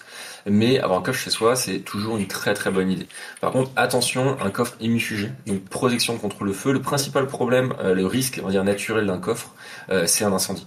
Et il y a souvent, en tant que pompier, la maison est détruite. Il y a les bijoux de famille, c'était dans une boîte en fer, type boîte à gâteau. Il n'y a plus rien, c'est évaporé. Ah ouais, elle a fondu. Soit ça a coulé, en fonction de la violence de l'incendie. Mais souvent ça a coulé et puis. Ah ouais, tu retrouves une flaque, quoi. Ouais, même tu retrouves même rien, c'est dans les débris. Tu laisses tomber, quoi. Des parpaings, un truc cramé, donc c'est fini. Donc coffre résistant au feu. Un coffre imifugé. Ensuite, un vrai coffre résistant aux effractions. Tu peux acheter des coffres sur internet qui ne valent strictement rien. Tu ouvres ça avec une meuleuse. Je me suis amusé à ouvrir un coffre avec une meuleuse. J'ai trouvé un coffre. T'as fait une vidéo là-dessus, ce serait marrant. J'ai fait un bout il y a quelques années, mais je l'ai pas sorti parce qu'il y avait rien dedans. En fait, j'ai trouvé un coffre à la décharge. Ensuite, tu trouves des coffres à la décharge qui étaient fermés. Et il y avait un petit bruit de gling gling gling. Donc je me suis mis à l'ouvrir. J'ai passé 2 heures à l'ouvrir avec pied de biche, meuleuse. Ah, tu t'es battu là? Ah ouais, je me suis battu. J'étais chez moi. D'ailleurs, je suis sûr qu'il y a de l'amiante, j'en ai sûrement respiré. Pour les. Bref. Et il y avait un trombone à l'intérieur, quoi. Donc il y a des exceptions, mais c'est un vrai coffre, c'est très très compliqué à ouvrir. Donc avoir un vrai coffre. Ensuite, le fixer. Parce que comme les coffres sont difficiles à ouvrir, souvent quand il y a le cambriolage, les cambrioleurs repartent avec le coffre. Et ils le traitent plus tard. C'est ça. Et après, on le retrouve ouvert dans un champ à 10 km d'ici. D'ailleurs, les anciens coffres, ils étaient souvent lestés au sable ou au béton. Ils étaient amenés à l'endroit de la maison. Et ensuite, ils mettaient du sable ou du béton à l'intérieur. Donc, quand tu ouvres un ancien coffre, parfois à la meuleuse, c'est du sable qui sort. Ils étaient lestés. Donc ça, c'est la première option chez soi. La deuxième option, c'est comme le membre de la vidéo, c'est de stocker ça dans un coffre en banque. Donc l'avantage, c'est que c'est extrêmement sécurisé. C'est qu'un coffre en banque, c'est bien plus sécurisé Oui. chez eux, très clairement. La Casa des Papel, c'est quand même une série, quoi. Tous les Ouais. trucs de braquage, bon, voilà. Il y en a quelques-uns, faut Ouais, entendu bien parler, sûr. mais c'est l'exception. On est d'accord. Donc, coffre en banque, l'avantage, c'est la sécurité. Ouais. L'inconvénient, c'est que pendant le Covid, moi, par exemple, j'ai un coffre dans une banque en Suisse. Alors, j'ai pas grand-chose dessus. Et j'avoue que ça m'a un peu fait délirer. Mais c'est marrant parce que ça coûte très peu cher. Hein. Je veux pas spoiler, mais moi j'ai été surpris, ça coûte aussi peu cher en fait. Et t'as combien sur les prix? Je crois que j'étais à 80 francs par an, un truc comme ça. Ah oui, c'est vraiment pas Mais cher. les tout petits, hein, les tout petits, Moi, tu peux mettre genre, 300. une enveloppe, deux, trois enveloppes comme ça, c'était Alors, vraiment j'étais que un dalle. peu, en fait, ouais, on peut, Ouais, bon, on peut ouais. choisir différentes Ouais. tailles. Ça Ouais. va vraiment des minuscules, Très simple, jusqu'à ouais. des trucs un peu comme ça, jusqu'à des grandes tailles, Ouais. jusqu'à des pièces fortes, carrément. Ouais. Mais voilà, ça coûte quelques centaines d'euros pour faire ça. Beaucoup moins que ce que je pensais en fait. Pareil. Ouais. Et il y a alors, ensuite, tu as tout un cérémonial. Tu arrives à la banque, donc tu prends au guichet, tu mets safe, Ouais. coffre Ouais. en anglais.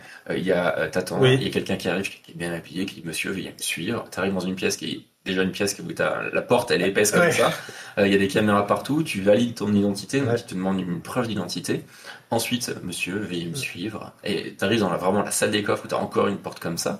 Ouais. Donc c'est une salle où tous les murs, c'est rempli de coffres. T'as généralement tous les murs remplis de coffres. T'as 3-4 tables avec Ouais. des grandes séparations pour pas que Pour tu que ce soit- vois les ouais, tables ouais, à côté. Une petite lampe. Et ensuite, ils ont leur clé, donc ils ouvrent Une partie leur de la. clé. Ouais. Toi, tu mets ta clé. Ouais. Ils ouvrent. Et ensuite, ils partent. Donc Ouais. ils sortent de la pièce parce qu'il n'y a pas de caméra dans la pièce. Ils ne veulent pas savoir ce qu'il y a dans ton coffre. Ouais. En tout cas en Suisse. Ils sortent de là. Ensuite, toi, tu prends Ton ta tiroir boîte fort, de coffre, ouais, voilà, exactement. ton tiroir fort, t'arrives à ta table et là tu fais tes affaires, Ouais, tu c'est mets ça. tes papiers, Ouais. tes clés USB, tes bijoux, tu refermes, tu remets directement dedans et ensuite tu ressors, t'appelles la personne Ouais. et vous fermez tous les deux, toi tu pars avec ta clé, eux ils ont leur clé. Donc ça c'est un petit peu la façon dont ça fonctionne. Tous les coffres, tous les banques ne le font pas. Oui. C'est assez rare, honnêtement. Si Ouais. vous êtes, je sais pas, une banque de province dans un village de Ouais. 10 000 habitants, Ils font pas. non, ils font pas. Mais dans les grandes villes, ils le font. Ouais. Après, c'est peut-être, faut le demander. C'est pas un truc qu'on va vous proposer. C'est un service un peu premium, Oui. un peu à côté. Tout à fait. Généralement, c'est pour leurs meilleurs clients parce qu'ils gagnent pas énormément. Ouais, ça coûte rien. Enfin, ça coûte rien. C'est ouais. Le problème, c'est que par exemple pendant le Covid, moi, mes safes étaient inaccessibles pendant 3 semaines. Tu fais comment? La banque avait fermé pendant une semaine et Ouais. demie. Ensuite, ils ouvraient que la partie Ouais. comptoir Ouais. et pas la partie safe. Bien Bah, sûr. dans ce cas-là, c'est fini. Espagne, Mm. blackout, On n'ouvre pas les coffres. c'est fini. Ouais. Voilà, donc avantage, inconvénient. Et l'autre option, c'est d'avoir un coffre dans une société privée. Donc il y a des sociétés c'est vrai. privées qui font des coffres. Mm. Là, l'avantage comparé à la banque, c'est qu'ils sont beaucoup plus flexibles. C'est qu'il y a certaines sociétés privées, tu les appelles à 3h du matin, il y a un gardien qui vient t'ouvrir. Alors évidemment, ça coûte plus cher, Mm. mais il y a un accès qui est plus facile. Ensuite, tu peux l'avoir en France Mm. ou à l'étranger. En Suisse, par exemple, ils ont reconditionné d'anciens bunkers de l'armée. Mm. Et là, il y a carrément une pièce où tu peux venir dormir. Ça coûte un fric monstre, mais tu as une pièce où tu peux venir dormir. Tu as un gardien qui est là en permanence. Il est armé. Enfin, voilà. Quand il y a On de change l'argent- d'ambiance là quand même. Ouais, on change un peu d'ambiance. Mais oui, c'est c'est intéressant. possible. Donc, c'est 100% légal. Donc, Ouais. un compte à l'étranger, c'est 100% légal. Un coffre. Ah, un coffre. Et un compte. Et un compte. Mais les deux. Et est-ce que tu connais la seule, ce que tu dois signer quand tu ouvres un compte, la seule limite, en gros, ce que tu n'as pas le droit de mettre dedans, Je sais pas du tout. c'est quoi des que- explosifs. Ah ouais? Ça m'a fait rigoler. C'est quoi. rigolo parce que tu peux mettre tout le reste. Et les explosifs, Et c'est. c'était vraiment marqué Je- ni explosif, ni munitions. Ah ouais, purée, j'ai pas regardé. C'est J'avoue que vrai j'ai que- fait il y a trop longtemps, je me souviens pas du tout. J'ai pas fait Le mec, attention. il met des vieilles munitions, ça pète dans Ah le bah, corps. c'est Bref. pas ouf. Donc, pas le droit aux munitions. Et généralement, il y a une très très grande discrétion. Et d'ailleurs, Oui. les rares fois où il y a eu des cambriolages dans des banques, la banque disait, nous, on ne peut pas vous indemniser parce qu'on ne sait pas ce qu'il y a dedans. Ouais. Donc, ils mettaient une indemnisation, genre forfaitaire de 10 000 francs, je crois, Ouais. à l'époque, par coffre. Donc ça, c'est tout ce qui peut être possible avec les coffres. Tu peux aussi cacher de l'or, évidemment, l'enterrer dans ton jardin. Mais là, faut le dire à quelqu'un. C'est-à-dire que si tu as un coffre chez toi, tu peux très bien ne pas le dire à ta femme, tu peux juste dire j'ai de l'or, et ensuite, un coffre, ça se retrouve quand même relativement facilement. Oui. Puis quand tu passes du temps, tu finiras toujours par l'ouvrir. C'est ça. Ouais. Donc tes héritiers pourront le trouver. Exactement. Dans le jardin, Alors, c'est compliqué là. j'avais vu Ouais. pour l'anecdote une vidéo d'un mec qui avait enterré dans une une grosse boîte de confiture, Ah un ouais, pot de ouais, confiture. ouais. Il a enterré plein d'or. Il a fait appel à des genre chercheurs d'or, Ok.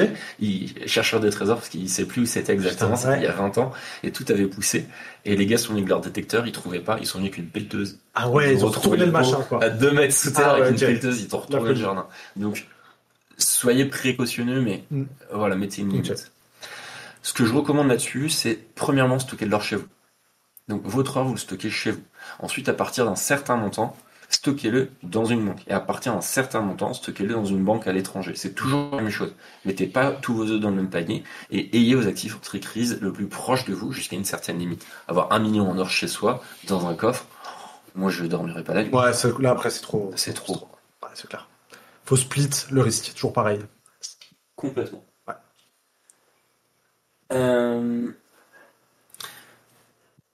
Ensuite, sur le stockage, alors sur la fiscalité, je vais pas rentrer dans le sujet. Vendredi, je vous enverrai une vidéo qui a été faite par le fondateur de la société Au Coffre et de Veracash sur la fiscalité. Il est infiniment plus calé que moi.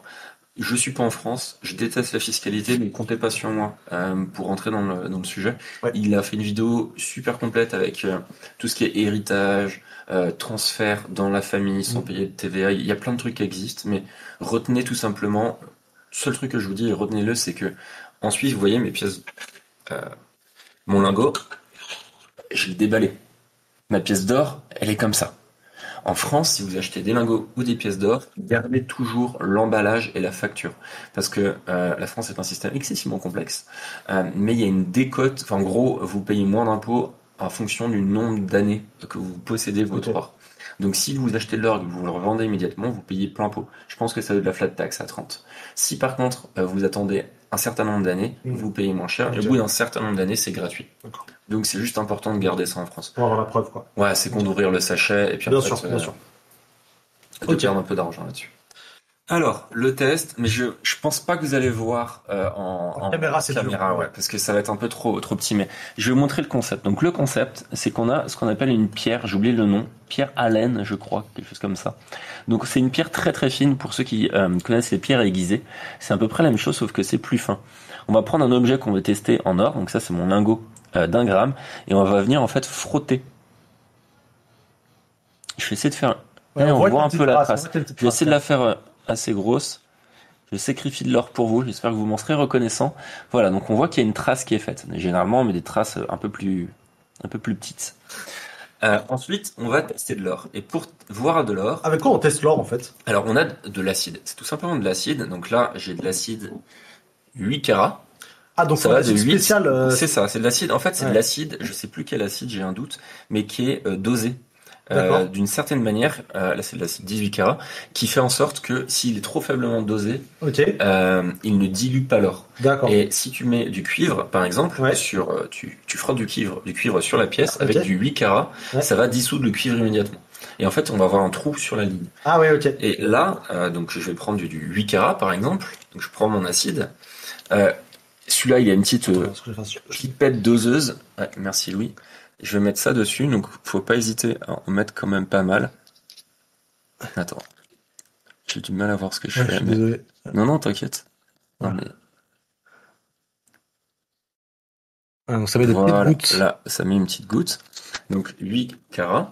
Et là, si après le 8 carats, on attend allez, 20-30 secondes, si au bout de 20-30 secondes, il n'y a plus rien, c'est qu'on sait déjà que c'est absolument pas de l'or. En tout cas, il y a même pas 8 carats d'or. Et D'accord. ensuite, on va monter, alors là, je le fais vite ce soir, mais on va monter jusqu'au 21 carats.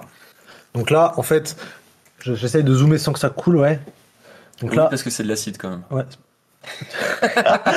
Voilà. Du coup, on voit que là, il y a encore, En fait, on voit très bien voilà, il y a le encore, trait. Il a c'est ça. absolument pas disparu. Ensuite, je vais mettre du 21. Voilà. Faut pas hésiter à en mettre pas mal. Et on voit que le 21, alors, ça brille un peu, mais ça reste.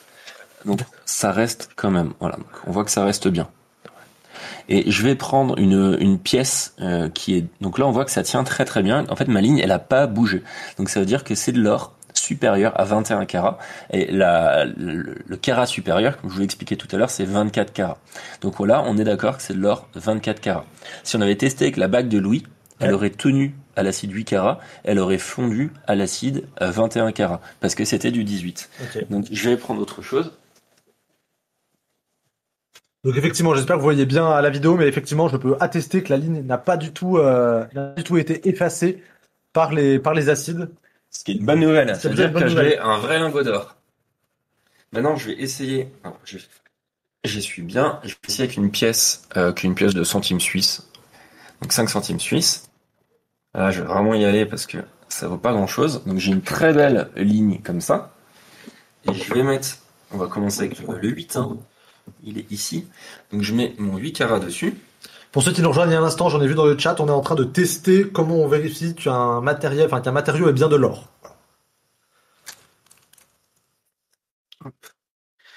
Alors comme j'ai mis un gros trait, je vais mettre quand même un petit peu d'acide. Voilà, et puis pour s'amuser, je vais mettre du 21 carats. Test en cours. Oups là. La table va se dissoudre. Voilà, j'ai mis un tout petit peu trop. Et là, alors là, je vais vraiment faire attention, je vais éponger un tout petit peu quand même l'acide 21 carats.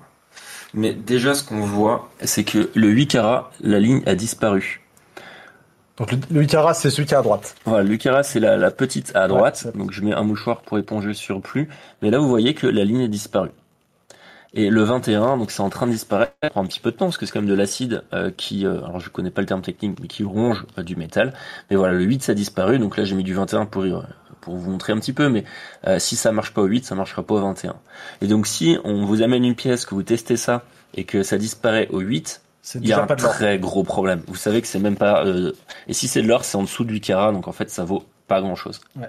Donc voilà comment on teste de l'or.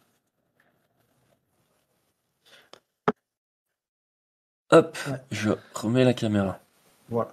Ok, alors là on a parlé de l'or. Le gros truc, c'est l'or. Ouais, Donc c'est pour ça qu'on a pris du temps. Ça nous a pris 1h30, quoi. Quasiment, Voilà. 1 heure. Mais on va Voilà. aller beaucoup plus vite pour la suite. Alors, l'argent. Est-ce que Sam, tu peux afficher une image, attention, pas une vidéo, une image sur numéro 7, sur le cours de l'argent. Et la laisser afficher 2-3 minutes. Alors, l'argent, donc c'est ça de l'argent, ou alors ça, c'est tout simplement ce qu'on appelle le petit frère de l'or. Donc ce que vous pouvez voir, c'est que le cours de l'argent suit très grossièrement la même trajectoire que le cours de l'or. Il était très stable pendant un moment, et là il est en train d'exploser en même temps que l'or. Mais vous voyez aussi qu'il est beaucoup moins cher. Là on est au prix au gramme en euros, on était à 100 euros, 104 euros. Oui, 104 euros de l'or, ouais. Donc Et là on est 100 fois moins cher. C'est quasiment 100 fois moins cher. Quasiment 100 fois moins cher. Ok. Est-ce que ça me t'arriverait à enlever l'image et je vais montrer un truc assez dingue. Ouais. Ça, je pense qu'on s'en rend pas compte. Alors, j'attends juste que l'image disparaisse. Ça, ce sont des pièces d'une once. J'en ai à peu près 15. C'est assez lourd, hein. C'est lourd, Ouais. c'est gros, c'est encombrant. C'est la même valeur que ça. Donc, ma pièce d'or, qui est toute petite, vaut autant que cette immense pile de très grosses pièces d'argent. Ça, c'est vraiment pour que vous compreniez. Mais il y a un intérêt, enfin tu vas le dire je pense, mais il y a un intérêt pour moi à avoir les deux en fait. Parce que du coup c'est pas la même utilisation. Tout à l'heure on disait avec une pièce d'or j'achète la vache du voisin, mais peut-être avec une pièce d'argent j'achète juste deux morceaux de pain ou 1 kilo de bœuf quoi. C'est ça. En fait, quand vous n'avez pas beaucoup d'argent à placer, Ouais. achetez d'abord de l'argent physique. Parce que ça vaut à peu près 40 euros. Donc si vous avez que 100 euros à protéger, eh ben achetez 2 pièces d'argent. Et une fois que vous avez suffisamment d'argent en stock, achetez des pièces d'or. Mais il faut pas avoir que des pièces d'or, parce qu'en cas de problème, il faut que vous puissiez, comme dit Louis, acheter des petites choses. Il y a une rupture de la normalité, ça fait 5 jours qu'il n'y a plus de courant, que ça commence à être compliqué, vous allez à la supérette, vous achetez un paquet de pâtes, une pièce comme ça. Alors oui, 40 euros le paquet de pâtes, on est d'accord, c'est un peu cher, mais mieux vaut donner 40 euros que de donner 100 euros. Ouais, c'est ça. Donc c'est pour ça qu'on dit le petit frère de l'or. Oups là, pardon. Qu'est-ce qu'on prend comme pièce Alors, super. Je fais les transitions parce que en fait vous pensez que je suis dans ton esprit, mais j'ai le papier sous les yeux pour ça. Il y a trois pièces que je recommande. Il y a les pièces françaises, il y a les Hercule, donc c'est soit des 50 francs, soit des 100 francs Hercule. Et vous pouvez le voir, donc ça ressemble à peu près à ça. Le problème, c'est qu'il y en a plein de différentes. Ça, je crois que c'est Molière dessus. Là, je ne sais pas qui c'est. C'est tellement stylisé qu'on reconnaît pas la personne derrière. Et là, j'ai une sorte de... Voilà, j'ai un 100 francs comme ça. Donc, les 50 francs, les 100 francs Hercule, en fait, ce sont les pièces françaises en argent. Il y a également des 5 francs semeuses, mais elles sont vraiment toutes petites et ça vaut quelque chose comme 5-10 euros la pièce. Ouais. Et c'est tellement petit que, en vrai, je vous recommande pas parce que vous allez vous encombrer. Enfin, si vous avez un coffre, vous allez remplir votre coffre trop rapidement. Ouais. À un bout d'un moment, c'est pas rentable en termes de place que ça occupe, quoi. Ouais, puis tu dois quitter ta maison, tu pars dois pas passer avec une des sacs de frontière. pièces. Question frontière. Je reviens Oui. après. Il y a plein de personnes qui ont posé des questions sur les frontières. Je reviens après. Voilà. Donc, les 5 francs semeuses, je pense vraiment que c'est pas une bonne idée. Donc, plutôt les 100 francs Hercule. Ou alors, ce que je recommande, c'est les Maple Leaf et les American Eagles. Donc, c'est des pièces très modernes. Donc, ça, c'est la pièce américaine. Et ça, c'est la pièce, canadienne. Donc il y a la Elizabeth II dessus parce que voilà, c'est le Commonwealth. Ça, ce que je trouve très pratique, c'est que c'est deux pièces qui sont très reconnues internationalement. Donc dès que tu t'intéresses un petit peu au sujet, tu les connais. Il y a comme Elizabeth II dessus. Ça donne confiance. Ouais, ça donne confiance. C'est pas le panda chinois. On voit que c'est canadien derrière.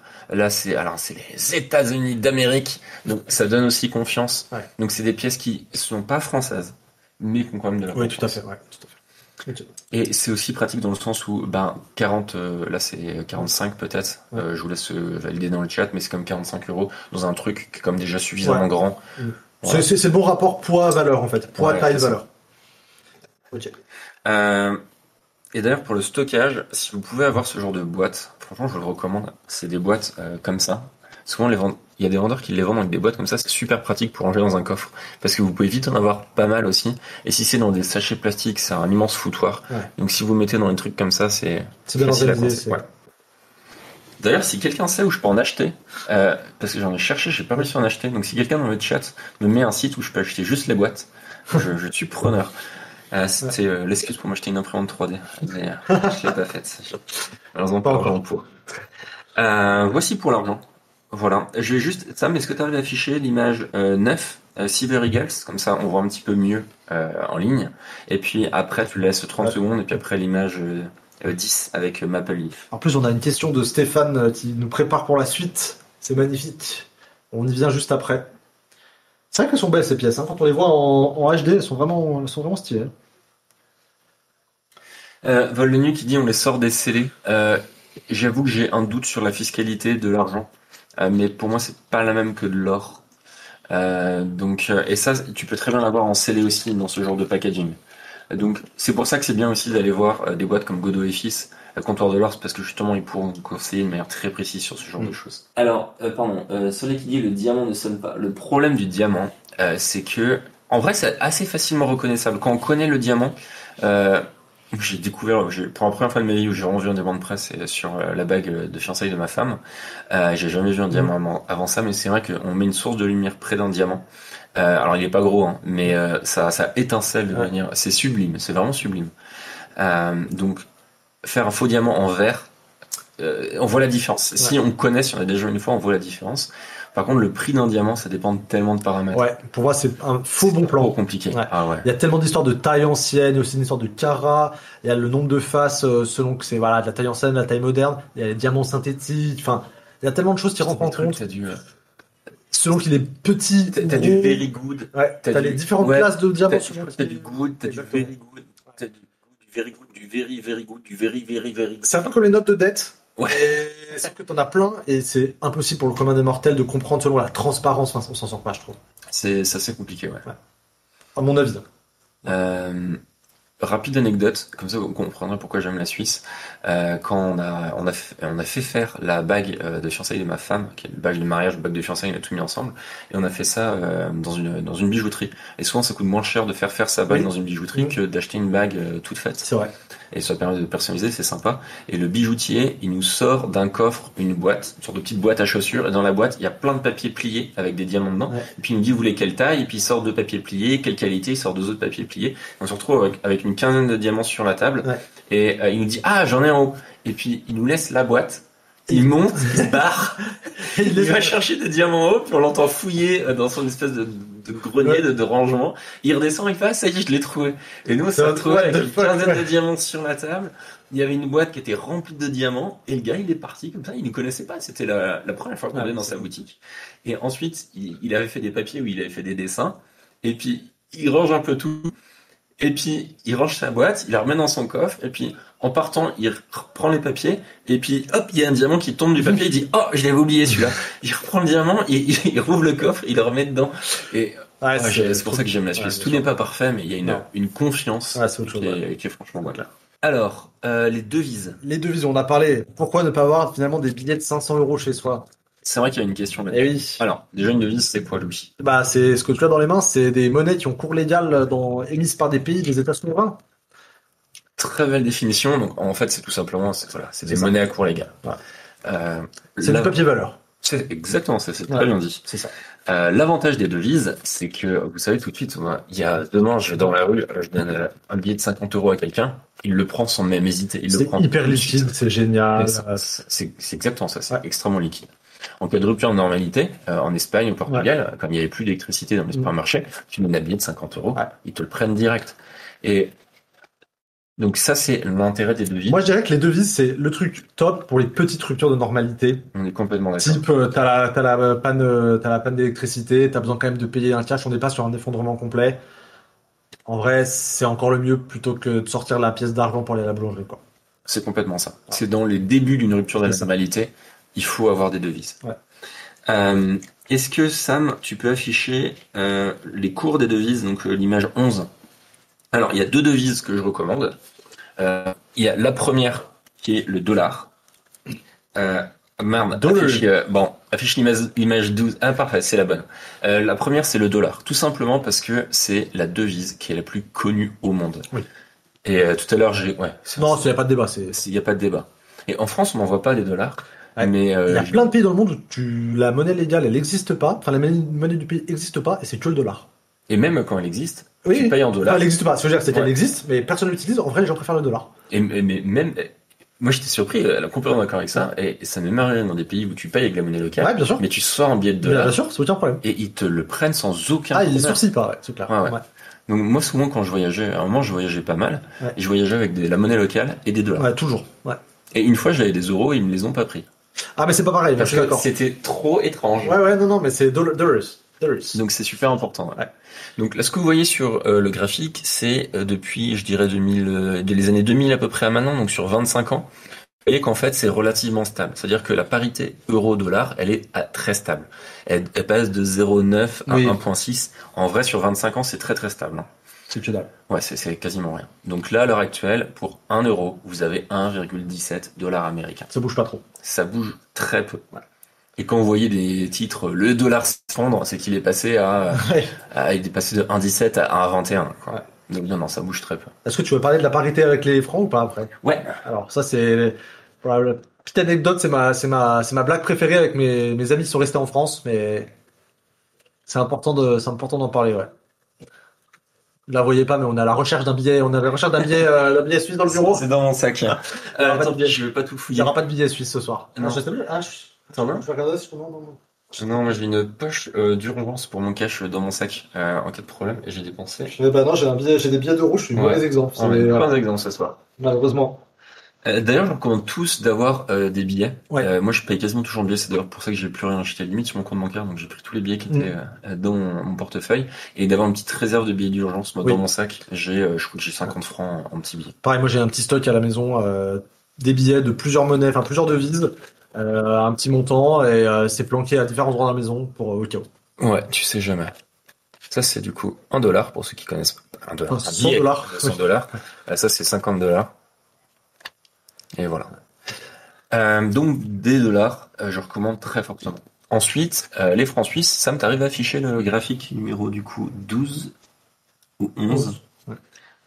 Alors, les francs suisses, je recommande uniquement si vous êtes proche de la frontière. Ouais. Parce que si vous montrez un billet de francs suisses à quelqu'un qui est en Bretagne, par exemple, il va Ouais. rien comprendre. Ça lui parle pas. Ouais, c'est ça. Donc, si vous êtes proche de la frontière, vous êtes en fait dans une région Ouais. où on a l'habitude de voir des billets suisses. Grosso Pourquoi pas? modo, l'Ain, la Haute-Savoie, le Rhône, voilà, C'est ça. quoi. Grosso modo. Et là, vous pouvez voir que ça a sacrément baissé, quoi. Là, ça fait mal. Ouais, là, ça Là, fait mal. Ça fait mal. C'est-à-dire que vous aviez au début, ouais. On est en euros, francs suisses, ouais. Alors, Donc, pour faire simple, maintenant, quand les Suisses partent en vacances en France, ils ont l'impression que c'est le tiers-monde. Ils disent, oh mon Dieu, on s'est fait un resto à 20 euros. C'est de la folie, quoi. Voilà. Mais ça reste en vrai relativement stable. On passe sur, là aussi, 25 ans de Ouais. 1,5 à 0,9. On est en fait assez stable. Voilà. Donc, les devises, je fais pas, ah si. Donc, on a Ouais. parlé des avantages. Ouais. On va parler des inconvénients. Sam, t'arrives à afficher l'image 13. Alors, le problème, comme tu as dit, tu as parlé de papier-monnaie. C'est du papier-valeur. Non, papier-valeur. papier valeur, moi, ça, c'est bien sûr. Le problème, c'est que si demain l'Europe s'effondre, les euros ne valent strictement plus rien. Il y a deux cas qui sont intéressants. Alors oui, c'est des pays qu'on peut dire vulgairement tiers-monde ou shithole country, comme dirait Trump, mais en Inde, pour lutter contre la corruption, ils ont supprimé, ils ont dit dans un mois, on supprime, ou même c'était plutôt, je crois peut-être une semaine, on supprime les billets de 500 et de 1000 roupies. C'est-à-dire que les billets n'ont plus de cours légal. Plus de valeur. Plus de valeur. Vous pouvez pas payer avec. C'est-à-dire, voilà, vous avez un billet de 50 euros, là, de 500 euros, par exemple, l'Europe dit, les billets de 500 euros n'existent plus dans une semaine. Et là, Super. voilà. Donc, il y a des personnes qui avaient protégé une partie de leur patrimoine là-dedans, qui se sont ruées vers des banques. Et c'était une panique en Inde, et les gens se ruaient, mais avec certains des sacs de billets, enfin, c'était n'importe quoi. Et ça, c'est la décision d'une personne qui provoque C'est ça. terrible.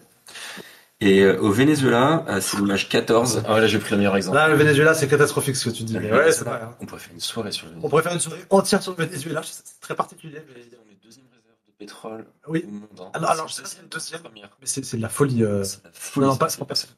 Ouais, c'est triste. En vrai, c'est triste. Hein. Ah non, mais c'est une tristesse. Ouais. Ce que vous voyez là, c'est un sac à main, enfin des sacs à main qu'ils ont fait en billets. En fait, les billets ne valent tellement plus rien au Venezuela en ce moment que ils en font des sacs à main pour les rares touristes qui sont encore là. Donc c'est des billets pliés qui font des sacs à main. Ils en font aussi des autruches, enfin des sortes de cygnes, des cendriers. Enfin, ils en font. Là, c'était un moment où ils savaient plus quoi faire. Ils rajoutaient des zéros derrière les billets. Mais genre, tous les 2-3 mois, ils rajoutaient un zéro derrière les billets pour Ils sortir. supprimaient. Non, ils supprimaient des zéros. Ils supprimaient C'était des dans zéros. le C'était en mode, mais, enfin, what the, qu'est-ce qui se passe? Ah non, non, t'as raison, ils rajoutaient des zéros. Moi, je me dis, en mode, Ils rajoutaient des on zéros. avait des billets de 1000, maintenant on a des billets de 10 000, maintenant on a des billets de 100 000, Oui, maintenant c'est on a ça. des billets de 1 million. Et puis tu payais ton paquet de pâtes 4 millions d'euros, alors que, enfin 4 millions de... C'était le pesos vénézuélien, parce que ça n'avait pas de valeur en fait. Ouais, ça ne valait plus rien. Donc tout ça pour dire, un billet n'a de valeur que ce que la banque centrale du pays lui accorde et ce que les citoyens lui accordent. Exactement. Ça, on pourrait faire un débat entier, enfin une soirée entière sur pourquoi l'argent, la valeur des billets, c'est quoi. Mais c'est vrai qu'en fait, l'argent, ça a de la valeur parce que le métal en lui-même, il est précieux et on le dit, ça fait plus de 3000 ans que tout le monde en veut. Ça, c'est juste qu'il y a un mec qui arrive un matin et a dit, maintenant, on dit que ça vaut 50 euros. Vous êtes tous d'accord? Allez, on est d'accord, top, là, c'est parti. C'est exactement Ça ça. s'arrête là. Pour faire simple, si demain Macron dit que ça vaut rien, ça vaut rien. Si demain il dit que ça vaut rien, ça vaut toujours 600 euros. Voilà. Simplement. Fin d'histoire. Ouais. Mais pour autant, pour les petits débuts de rupture, enfin pour les petites ruptures de la normalité, c'est quand même ce qu'on utilise tous les jours. Ouais, et il faut en vraiment, avoir. faut en avoir. Moi, c'est exactement ça. Donc, faut en avoir, mais surtout pas trop. Et le deuxième problème, on n'a pas parlé de la dévaluation, on en a parlé. Si Oui. l'Europe fait faillite ou si l'Europe se dégrade, la valeur des euros va se dégrader aussi. Donc, toi, tu seras toujours payé, je dis n'importe quoi, 1000 euros par mois. Oui. Tu auras toujours 1000 euros sur ton compte d'épargne, mais tes 1000 euros en pouvoir d'achat ne seront plus que de 900 euros, plus que 800 euros. Ah, on a Val du 83 qui nous dit, faut voir la valeur du dong pour les pays du tiers-monde. Bah, c'est exactement ça. Le dong aussi, c'était un exemple. Il rajoutait des zéros. C'était n'importe quoi. Bref, voilà. Inflation très rapide. Tous les ans, on a de l'inflation, donc les prix augmentent. Si vous avez 100 euros sur un compte bancaire, on va dire 1000 euros sur un compte bancaire, voilà. 100 euros, faisons simple. Vous avez 100 euros sur un compte bancaire, vous le mettez maintenant. En 2026, il y aura peut-être 2% d'inflation. Vous aurez toujours 100 euros, mais il ne vaudra plus que 98 euros. Si vous achetez, je sais pas, 1 euro la tomate, avant vous pouviez acheter 100 tomates. Et Exactement. ben, l'année prochaine, avec 100 euros, vous pourrez acheter que 98 tomates. L'année d'après, ce sera que 96 tomates, et ainsi de suite. Tout à fait. Donc ne stockez jamais trop d'argent. Ça, c'est une erreur que je vois tout le Ouais. temps. Dans ma famille, par exemple, personne ne comprend ça. Ouais. C'est un concept que, moi, j'ai une famille à classe moyenne, la moitié de fonctionnaires, on ne comprend pas l'inflation. Et Ça, c'est un truc qui est important. Ça, c'est hyper important. c'est hyper fondamental. L'inflation, c'est le vol des épargnants. Grosso modo, c'est ça. Vous avez exactement ça. Tous les ans, l'inflation vous bouffe votre pouvoir d'achat. Alors, je dis pas qu'il faut pas en avoir du tout, hein. À la limite, c'est plutôt simple, hein. C'est une autre logique économique. Mais il faut aussi pas se dire, je vais mettre n'importe quoi, toute ma fortune, mes 10 000 euros sur mon livret A qui a 1% de rémunération, alors que l'inflation, elle est à 3. Parce que tous les ans, en réalité, vous perdez 2% de pouvoir d'achat. En fait, le livret Ça pique à A, l'extrême. ça maintient à peu près Normalement, ça- c'est fait pour. Grossièrement, ça maintient. Mais vous gagnez jamais d'argent avec Ouais. le livret A, c'est juste que vous en perdez pas au moins. Ouais. Il y a vol de nuit qui dit est-ce que le dollar c'est vraiment une bonne idée? Les États-Unis d'Amérique, c'est le pays too big to fail. C'est que le jour où les États-Unis d'Amérique s'effondrent, on est en mode Mad Max. Là, Ouais, je pense qu'on est en Mad Max. On est Là, en c'est Mad une Max. grosse rupture de la normalité. ah oui, là c'est une crise économique comme on n'en a jamais vu de notre Ouais. bilan. Ouais. Enfin, c'est d'une violence monstrueuse. Et en fait, au-delà de ça, même si cette réponse, elle est complètement juste, j'ai rien à redire, c'est quoi les alternatives? Ce serait la monnaie chinoise, le Oui, yuan. c'est vrai, Mais le truc, c'est qu'on est tellement loin, on est tellement pas dans un écosystème, enfin dans un mode de pensée chinois ou oriental que ce serait trop bizarre pour nous. On est tellement trop dans notre société américanisée, qu'on le veuille ou non, que les gens vont vouloir du dollar, le yuan sera trop bizarre. complètement. Et d'ailleurs, la Fed a encore une vraie indépendance comparée aux politiques. Il faut bien voir comment Trump insulte le président de la Fed parce qu'il fait pas ce qu'il le dit. Ouais. En Chine, tout est manipulé par le pouvoir, donc c'est très très dangereux. Exact. Combien d'espèces à garder? Je pense que ça dépend vraiment de la situation. Putain, mais moi j'ai un petit peu, j'ai genre 500-600 que je mets, J'ai plus. mais c'est vraiment... Moi, je dirais au moins un mois de dépenses. Ça peut être une ok. façon facile de répondre, mais on en parlera dimanche des C'est pas mal, répartitions. ça. mais- un mois de dépense, ouais. Ouais, c'est à voir. Si j'étais millionnaire, par exemple, j'avais beaucoup d'argent, je pense que j'aurais pas plus de 20 000 euros. Ouais, c'est ça. T'as De un thème, 20 hein, 000 ouais, euros. ok. Ça permet aussi de quitter le pays. Si tu dois quitter le pays, ça coûtera pas plus que ça. Mais j'aurais jamais plus de 20 000 euros, même si j'avais 50 millions d'euros sur un compte. Il y a Sylvia, qui était aussi présente hier soir, qui dit la Banque Centrale Européenne vient de conseiller à tous Oui. d'avoir du liquide chez soi. Entre 70 et 100 euros. D'ailleurs, c'est toi qui me l'as annoncé je ce t'ai matin. envoyé ça Et je ce l'ai envoyé matin. sur WhatsApp. Ouais. Qu'est-ce que t'en penses, Louis? Ça sent pas bon. Comment dire, c'est comme quand on commence à envoyer des petits kits d'informations à ses citoyens en Suède. Je crois que t'en avais parlé d'ailleurs sur préparez-vous à la rupture de normalité. Tu te dis, étonnant. En fait, faut comprendre que là, en fait, le but de ceux qui nous contrôlent, c'est de nous maintenir sous contrôle et de surtout pas nous affoler. Si l'État français disait à tous les Français, il vous faut absolument un stock de nourriture, un kit d'urgence, un compteur Geiger, en cas de problème sur les centrales nucléaires, il vous faut tous de l'iode, il faut tous ci, ça. Mais en fait, les Français vont s'autonomiser, devenir vraiment autonomes et avoir de moins en moins besoin de l'État. Et du coup, l'État veut maintenir les Français sous leur contrôle. Et la BCE, c'est pareil. Et que un État donne à leurs citoyens une brochure pour se préparer en cas de guerre, c'est qu'il y a de fortes chances qu'il y ait une guerre. Si la BCE dit ayez de l'argent liquide chez vous, en cas de problème, c'est qu'il y a de fortes chances qu'il y ait un problème ces prochains temps. Donc, on va pas dire qu'on arrive au bon moment, mais peut-être qu'on arrive un peu au bon moment. Ouais, c'est clair. Il disait gardez votre calme. Bah, bien sûr.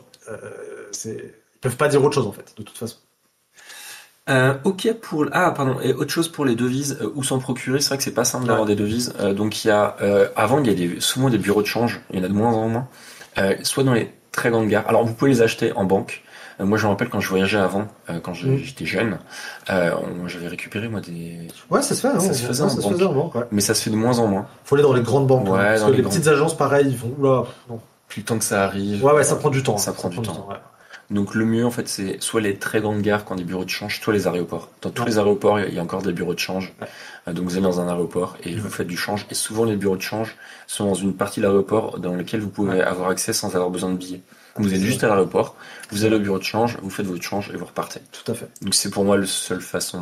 Je vois une question sur Bitcoin. Alors, on y arrive. On arrive. Il y a des questions, c'est bien, beaucoup de questions, c'est très chouette. On va pouvoir passer au Bitcoin. Alors, on va parler du Bitcoin. Ok. On va pas parler des crypto-monnaies, on va parler du Bitcoin. Le Bitcoin est une crypto-monnaie. C'est ça. Il y en a d'autres Il y en a d'autres. qui ont plein d'avantages et d'inconvénients, mais le Bitcoin, pour faire simple, c'est la reine des crypto-monnaies. Ouais. C'est comme si on dit, C'est le de l'or. Bitcoin, c'est de l'or. Numérique. Et après, il y a d'autres, l'Ethereum, c'est du palladium. Ouais. Le Monero, c'est je sais pas quel métal précieux, et ainsi Bien de suite. sûr. Mais on va vraiment parler que du Bitcoin Tout à parce que fait. c'est la crypto-monnaie qui est à la fois la plus stable et à la fois la plus sécurisée. Ouais. Personne ne détient le Bitcoin, et ça, c'est De contrôle. de contrôle le Bitcoin. Parce qu'il y en a il y a des gens qui en Ouais. possèdent, qui en détiennent, mais qui ne. Effectivement. Non, je pense que c'est un très bon sujet. Effectivement, les crypto-monnaies de manière générale, voilà, c'est très vaste, mais dans une logique comme on est plutôt ce soir sur la prévention des crises, je resterai très clairement, en tout cas pour ma part, sur le Bitcoin. D'ailleurs, il y a beaucoup de gens au sein de l'écosystème crypto qui sont des Bitcoin maximalistes, comme on appelle ça, c'est-à-dire des gens qui ne croient que dans le Bitcoin. Est-ce que on explique comment fonctionne le Bitcoin, la technologie blockchain qui est derrière, ou on reste vraiment sur la valeur? Non, explique rapidement la technologie blockchain. Ouais. Peut-être l'histoire du Bitcoin. Ok. Alors, on essaie de vulgariser. Je suis pas du tout un pro, donc je vais essayer d'être le plus clair. Et si je me trompe, corrigez-moi volontiers dans le chat.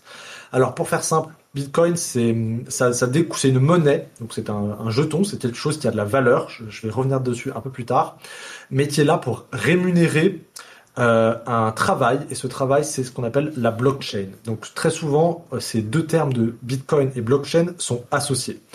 La blockchain, c'est un concept qui paraît parfois un peu difficile à comprendre. Alors je vais vraiment essayer de le synthétiser, et je m'excuse par avance si c'est pas évident parce que le sujet est lui-même pas facile à saisir.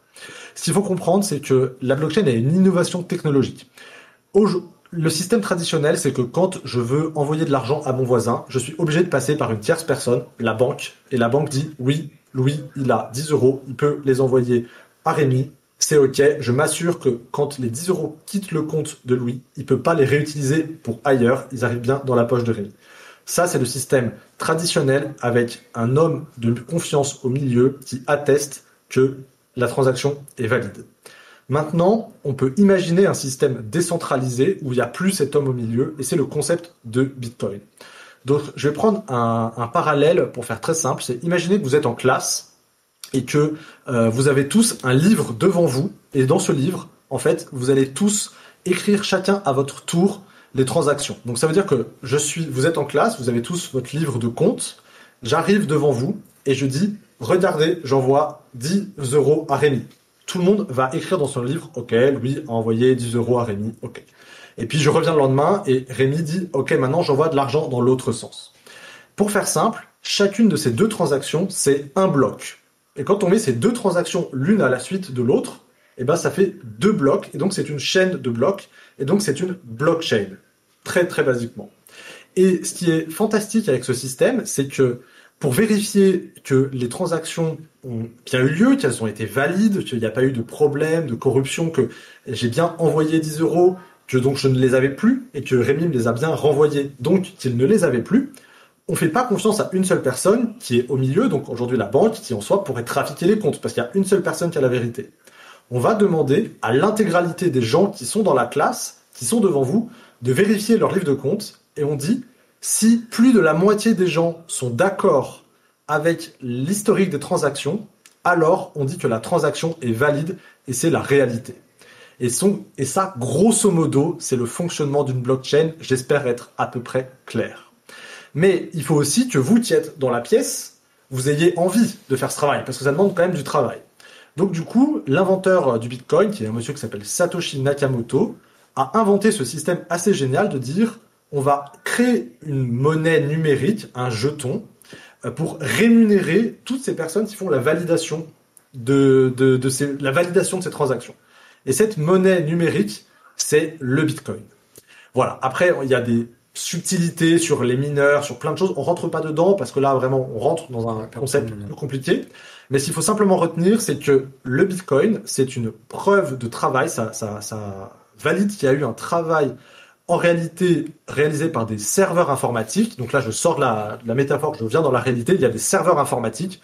Tout le monde, sur son ordinateur, peut demain matin télécharger une copie entière de la chaîne de toute l'historique des blocs de Bitcoin et faire tourner un serveur, entre guillemets, pour valider à son tour le réseau Bitcoin.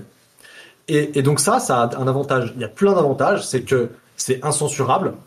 Il faudrait, pour altérer Bitcoin, qu'il y ait plus de 51% des gens qui se mettent tous d'accord pour changer le cours de l'histoire, ce qui est en réalité très très compliqué parce qu'il faudrait qu'il y ait énormément de personnes qui se mettent d'accord en même temps.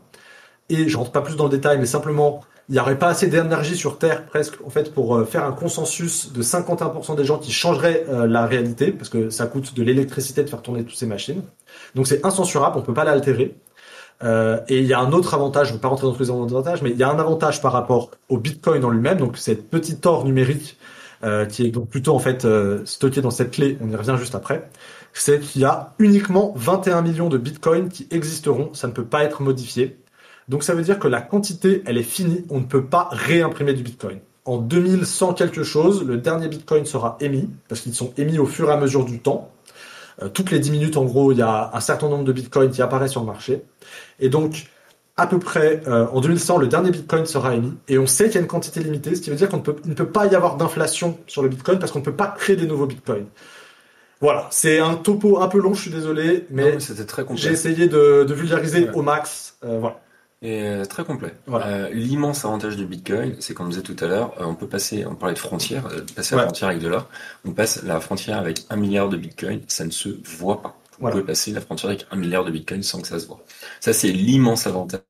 L'autre avantage, c'est qu'on pouvez envoyer 1 milliard en Chine en quelques minutes, quelques dizaines de minutes, ça prend un tout petit peu de temps à envoyer, mais vous le faites n'importe quand, vous le faites un dimanche matin à 7h. Exactement. Et personne ne peut vous l'interdire. Exactement. Personne ne peut vous l'interdire. Moi, j'ai vécu en France, et je pense que tu l'as vécu aussi, quand tu voulais envoyer plus de 1000 euros à quelqu'un en France, c'était pourquoi, d'où viennent les fonds, le motif, quel est le... J'ai jamais eu 1000 euros quand j'étais moi, j'ai fait une fois pour payer un truc en France, et c'était, mais pourquoi vous envoyez 1000 euros, en fait? Ah oui, t'étais en mode, t'es un suspect. L'avantage du Bitcoin, mini anecdote, j'ai travaillé dans une entreprise, j'avais une entreprise en Suisse et je voulais acheter des vélos en Chine. C'est hyper compliqué en fait. Parce que quand on sort du système monétaire européen, hyper compliqué. J'aurais eu Bitcoin, en 5 minutes c'était fait, j'avais pas des frais de fou furieux comme j'ai pris par les banques, enfin voilà. Ça, c'est les gros avantages. L'inconvénient, c'est évidemment que si demain il n'y a plus d'électricité, il n'y a plus d'internet, le Bitcoin ne sert à rien. Voilà. On va faire très simple. Tiens, je veux bien le cours du Bitcoin par contre. Oui. Sam, l'image numéro 15. Par contre, on parlait dans l'intérêt d'avoir, ce qui caractérisait des actifs sécurisés, c'est qu'ils soient facilement acceptés par tout le monde. Le Bitcoin est facilement accepté par tout le monde. C'est qu'il soit facilement transportable. Le Bitcoin est extrêmement facilement transportable. Et ensuite, ce soit peu volatile. Oui. Vous voyez, la cour du Bitcoin, c'est les montagnes russes. Excessivement volatile. Donc le Bitcoin, c'est bien d'en avoir un peu, mais c'est vraiment pas la chose. En premier. C'est exactement ça. Ou alors pour les profils un peu geeks, mais c'est vraiment pas la même logique. Là, c'est de l'investissement. Exactement. Pour quelqu'un de lambda, on achète d'abord de l'argent. Ensuite, on achète de l'or. Et ensuite seulement on achète des Bitcoins. Exactement. C'est vraiment ça qu'il faut prendre en tête. Mini précision que j'ai oublié, et je vois que Poubelle Pub nous le rappelle dans le chat, et c'est très juste, le Bitcoin est fractionnable. On n'est pas obligé d'acheter une unité à chaque fois, parce que là, au cours du moment, c'est plutôt 117 000 $, je crois. On peut acheter des poutièmes, donc des 0,0000, donc en fait, on peut acheter 10 euros de Bitcoin, si on veut. Et on aura des satoshi, c'est-à-dire les unités après la virgule du zéro, qui représentent des morceaux fractionnables de Bitcoin, tout simplement. Donc c'est plus facile aussi, et c'est plus accessible. Pour l'acheter, il y a plusieurs façons de le faire. On peut l'acheter de gré à gré. Moi, je peux acheter des bitcoins à Louis, on se met d'accord, je lui passe des pièces d'or et puis ensuite il vire des bitcoins sur mon wallet, on reviendra après. Ou alors on peut acheter sur des plateformes d'échange, on appelle des exchanges. Donc Binance, c'est le plus connu, il y a Coinbase, Binance Coinbase qui sont les deux plus connus. Exactement. Voilà. Et par contre, il y en a aussi en France, je crois qu'il y a la maison du Bitcoin à Paris. Encore? Je sais plus. J'y suis allé il y a tout début. Oui, moi aussi, mais je sais plus si ça existe encore. Vous vérifierez les Parisiens, vous nous direz. Pour faire simple, il y a deux façons de protéger ça. Donc très important. On peut avoir, donc, en fait, c'est une série de 12 mots. Ça. Donc, C'est en lien avec ça. C'est en lien avec ça. Donc en fait, on va faire très très simple. Vous avez un portefeuille qui peut s'ouvrir grâce à ça. Donc c'est 12 mots-clés. Donc souvent, on me dit qu'il faut les mettre quelque part. Je montre que les 2 premiers. Donc ça ressemble à ça. C'est des mots-clés aléatoires en anglais qui doivent s'assembler. Une fois qu'on assemble ces 12 mots-cles, on a accès à notre portefeuille, ce qu'on appelle un wallet. Exactement. Et je vous conseille fortement sur ces 12 mots-clés de les mettre quelque part d'autre que juste une feuille de papier. C'est un bon reminder, mais on peut acheter des plaques en titane. Oui, on peut les graver dessus, les résistant au dessus. feu, machin. C'est ça. Ouais. Et les wallets comme ça, c'est une façon plus simple d'accéder à ce portefeuille-là. Exactement. Et pour info, il y a des gens qui ont ouvert des portefeuilles il y a 10 ans, qui avaient 200 bitcoins, et qui maintenant, et puis 12 ans après, c'est réactivé, c'est transféré ailleurs. Donc c'est des choses qui sont quand même très sécurisées dans le temps. Les crypto-monnaies, c'est vraiment un sujet à part entière. Effectivement, c'est vraiment pas le truc à acheter en premier dans une logique de protéger ses actifs. Je dirais que c'est quand on a fait déjà tout le reste, effectivement, c'est bien. Et si on est dans cette logique de j'ai déjà fait tout le reste, donc l'argent, l'or, et maintenant je veux m'intéresser un petit peu aux cryptos, et qu'on est dans cette logique de protection de son patrimoine, on peut effectivement, je l'ai vu passer dans le chat, acheter via des brokers comme DeGiro, comme Swissquote, comme parfois certaines banques, mais ce ne sont pas vos crypto-monnaies. Vous croyez que c'est vos crypto-monnaies, ce ne sont pas les vôtres. C'est juste, vous avez le droit à récupérer l'équivalent crypto-monnaie, mais c'est-à-dire que s'il y a la banque, en fait, est encore au milieu entre vous, et celle qui vous dit t'inquiète, tu les as. En réalité, tu ne les as pas. Il y a une banque et un broker. Exactement. Entre vous et les cryptos. Autant les avoir vous-même. En fait, pour les avoir vous-même, vous êtes obligé de les stocker sur un wallet, donc un portefeuille, qui est souvent représenté par ce petit objet physique qu'a montré Rémi, qui peut aussi être une clé, en fait, directement dans la blockchain, mais là on rentre dans des trucs compliqués. Sam afficher l'image de 16. Alors moi ce que je vous montre c'est une clé Trésor. C'est une ancienne marque en fait, c'est une vieille clé. Maintenant il y en a des beaucoup plus simples et en plus moi j'ai ça. C'est français. Ouais. C'est ce qu'on appelle une clé Ledger. Donc vous pouvez stocker vos cryptos dessus. Voilà pour les cryptos. Ouais, c'est bien. Ça fait 2h30 de live. 3 coupures, et ce qui est assez fou, c'est qu'on est 260. Ouais, c'est incroyable. Après merci à 3 tous. coupures. C'est complètement fou. Tout à fait, Sylvia qui dit c'est qui Rémi? Rémi, c'est moi. Antoine, c'est un pseudo. Ah oui, non, mais c'est vrai que... En fait, au tout début, quand j'ai lancé le projet APS, c'était un blog où j'avais un pseudo, j'avais pas de photo, rien du tout.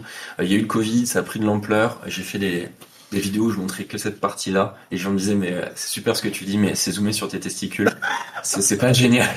Ensuite on me disait mais qu'est-ce que t'as caché, si t'as rien à cacher tu devrais le montrer. Le projet a pris trop d'ampleur, donc j'ai montré ma tête.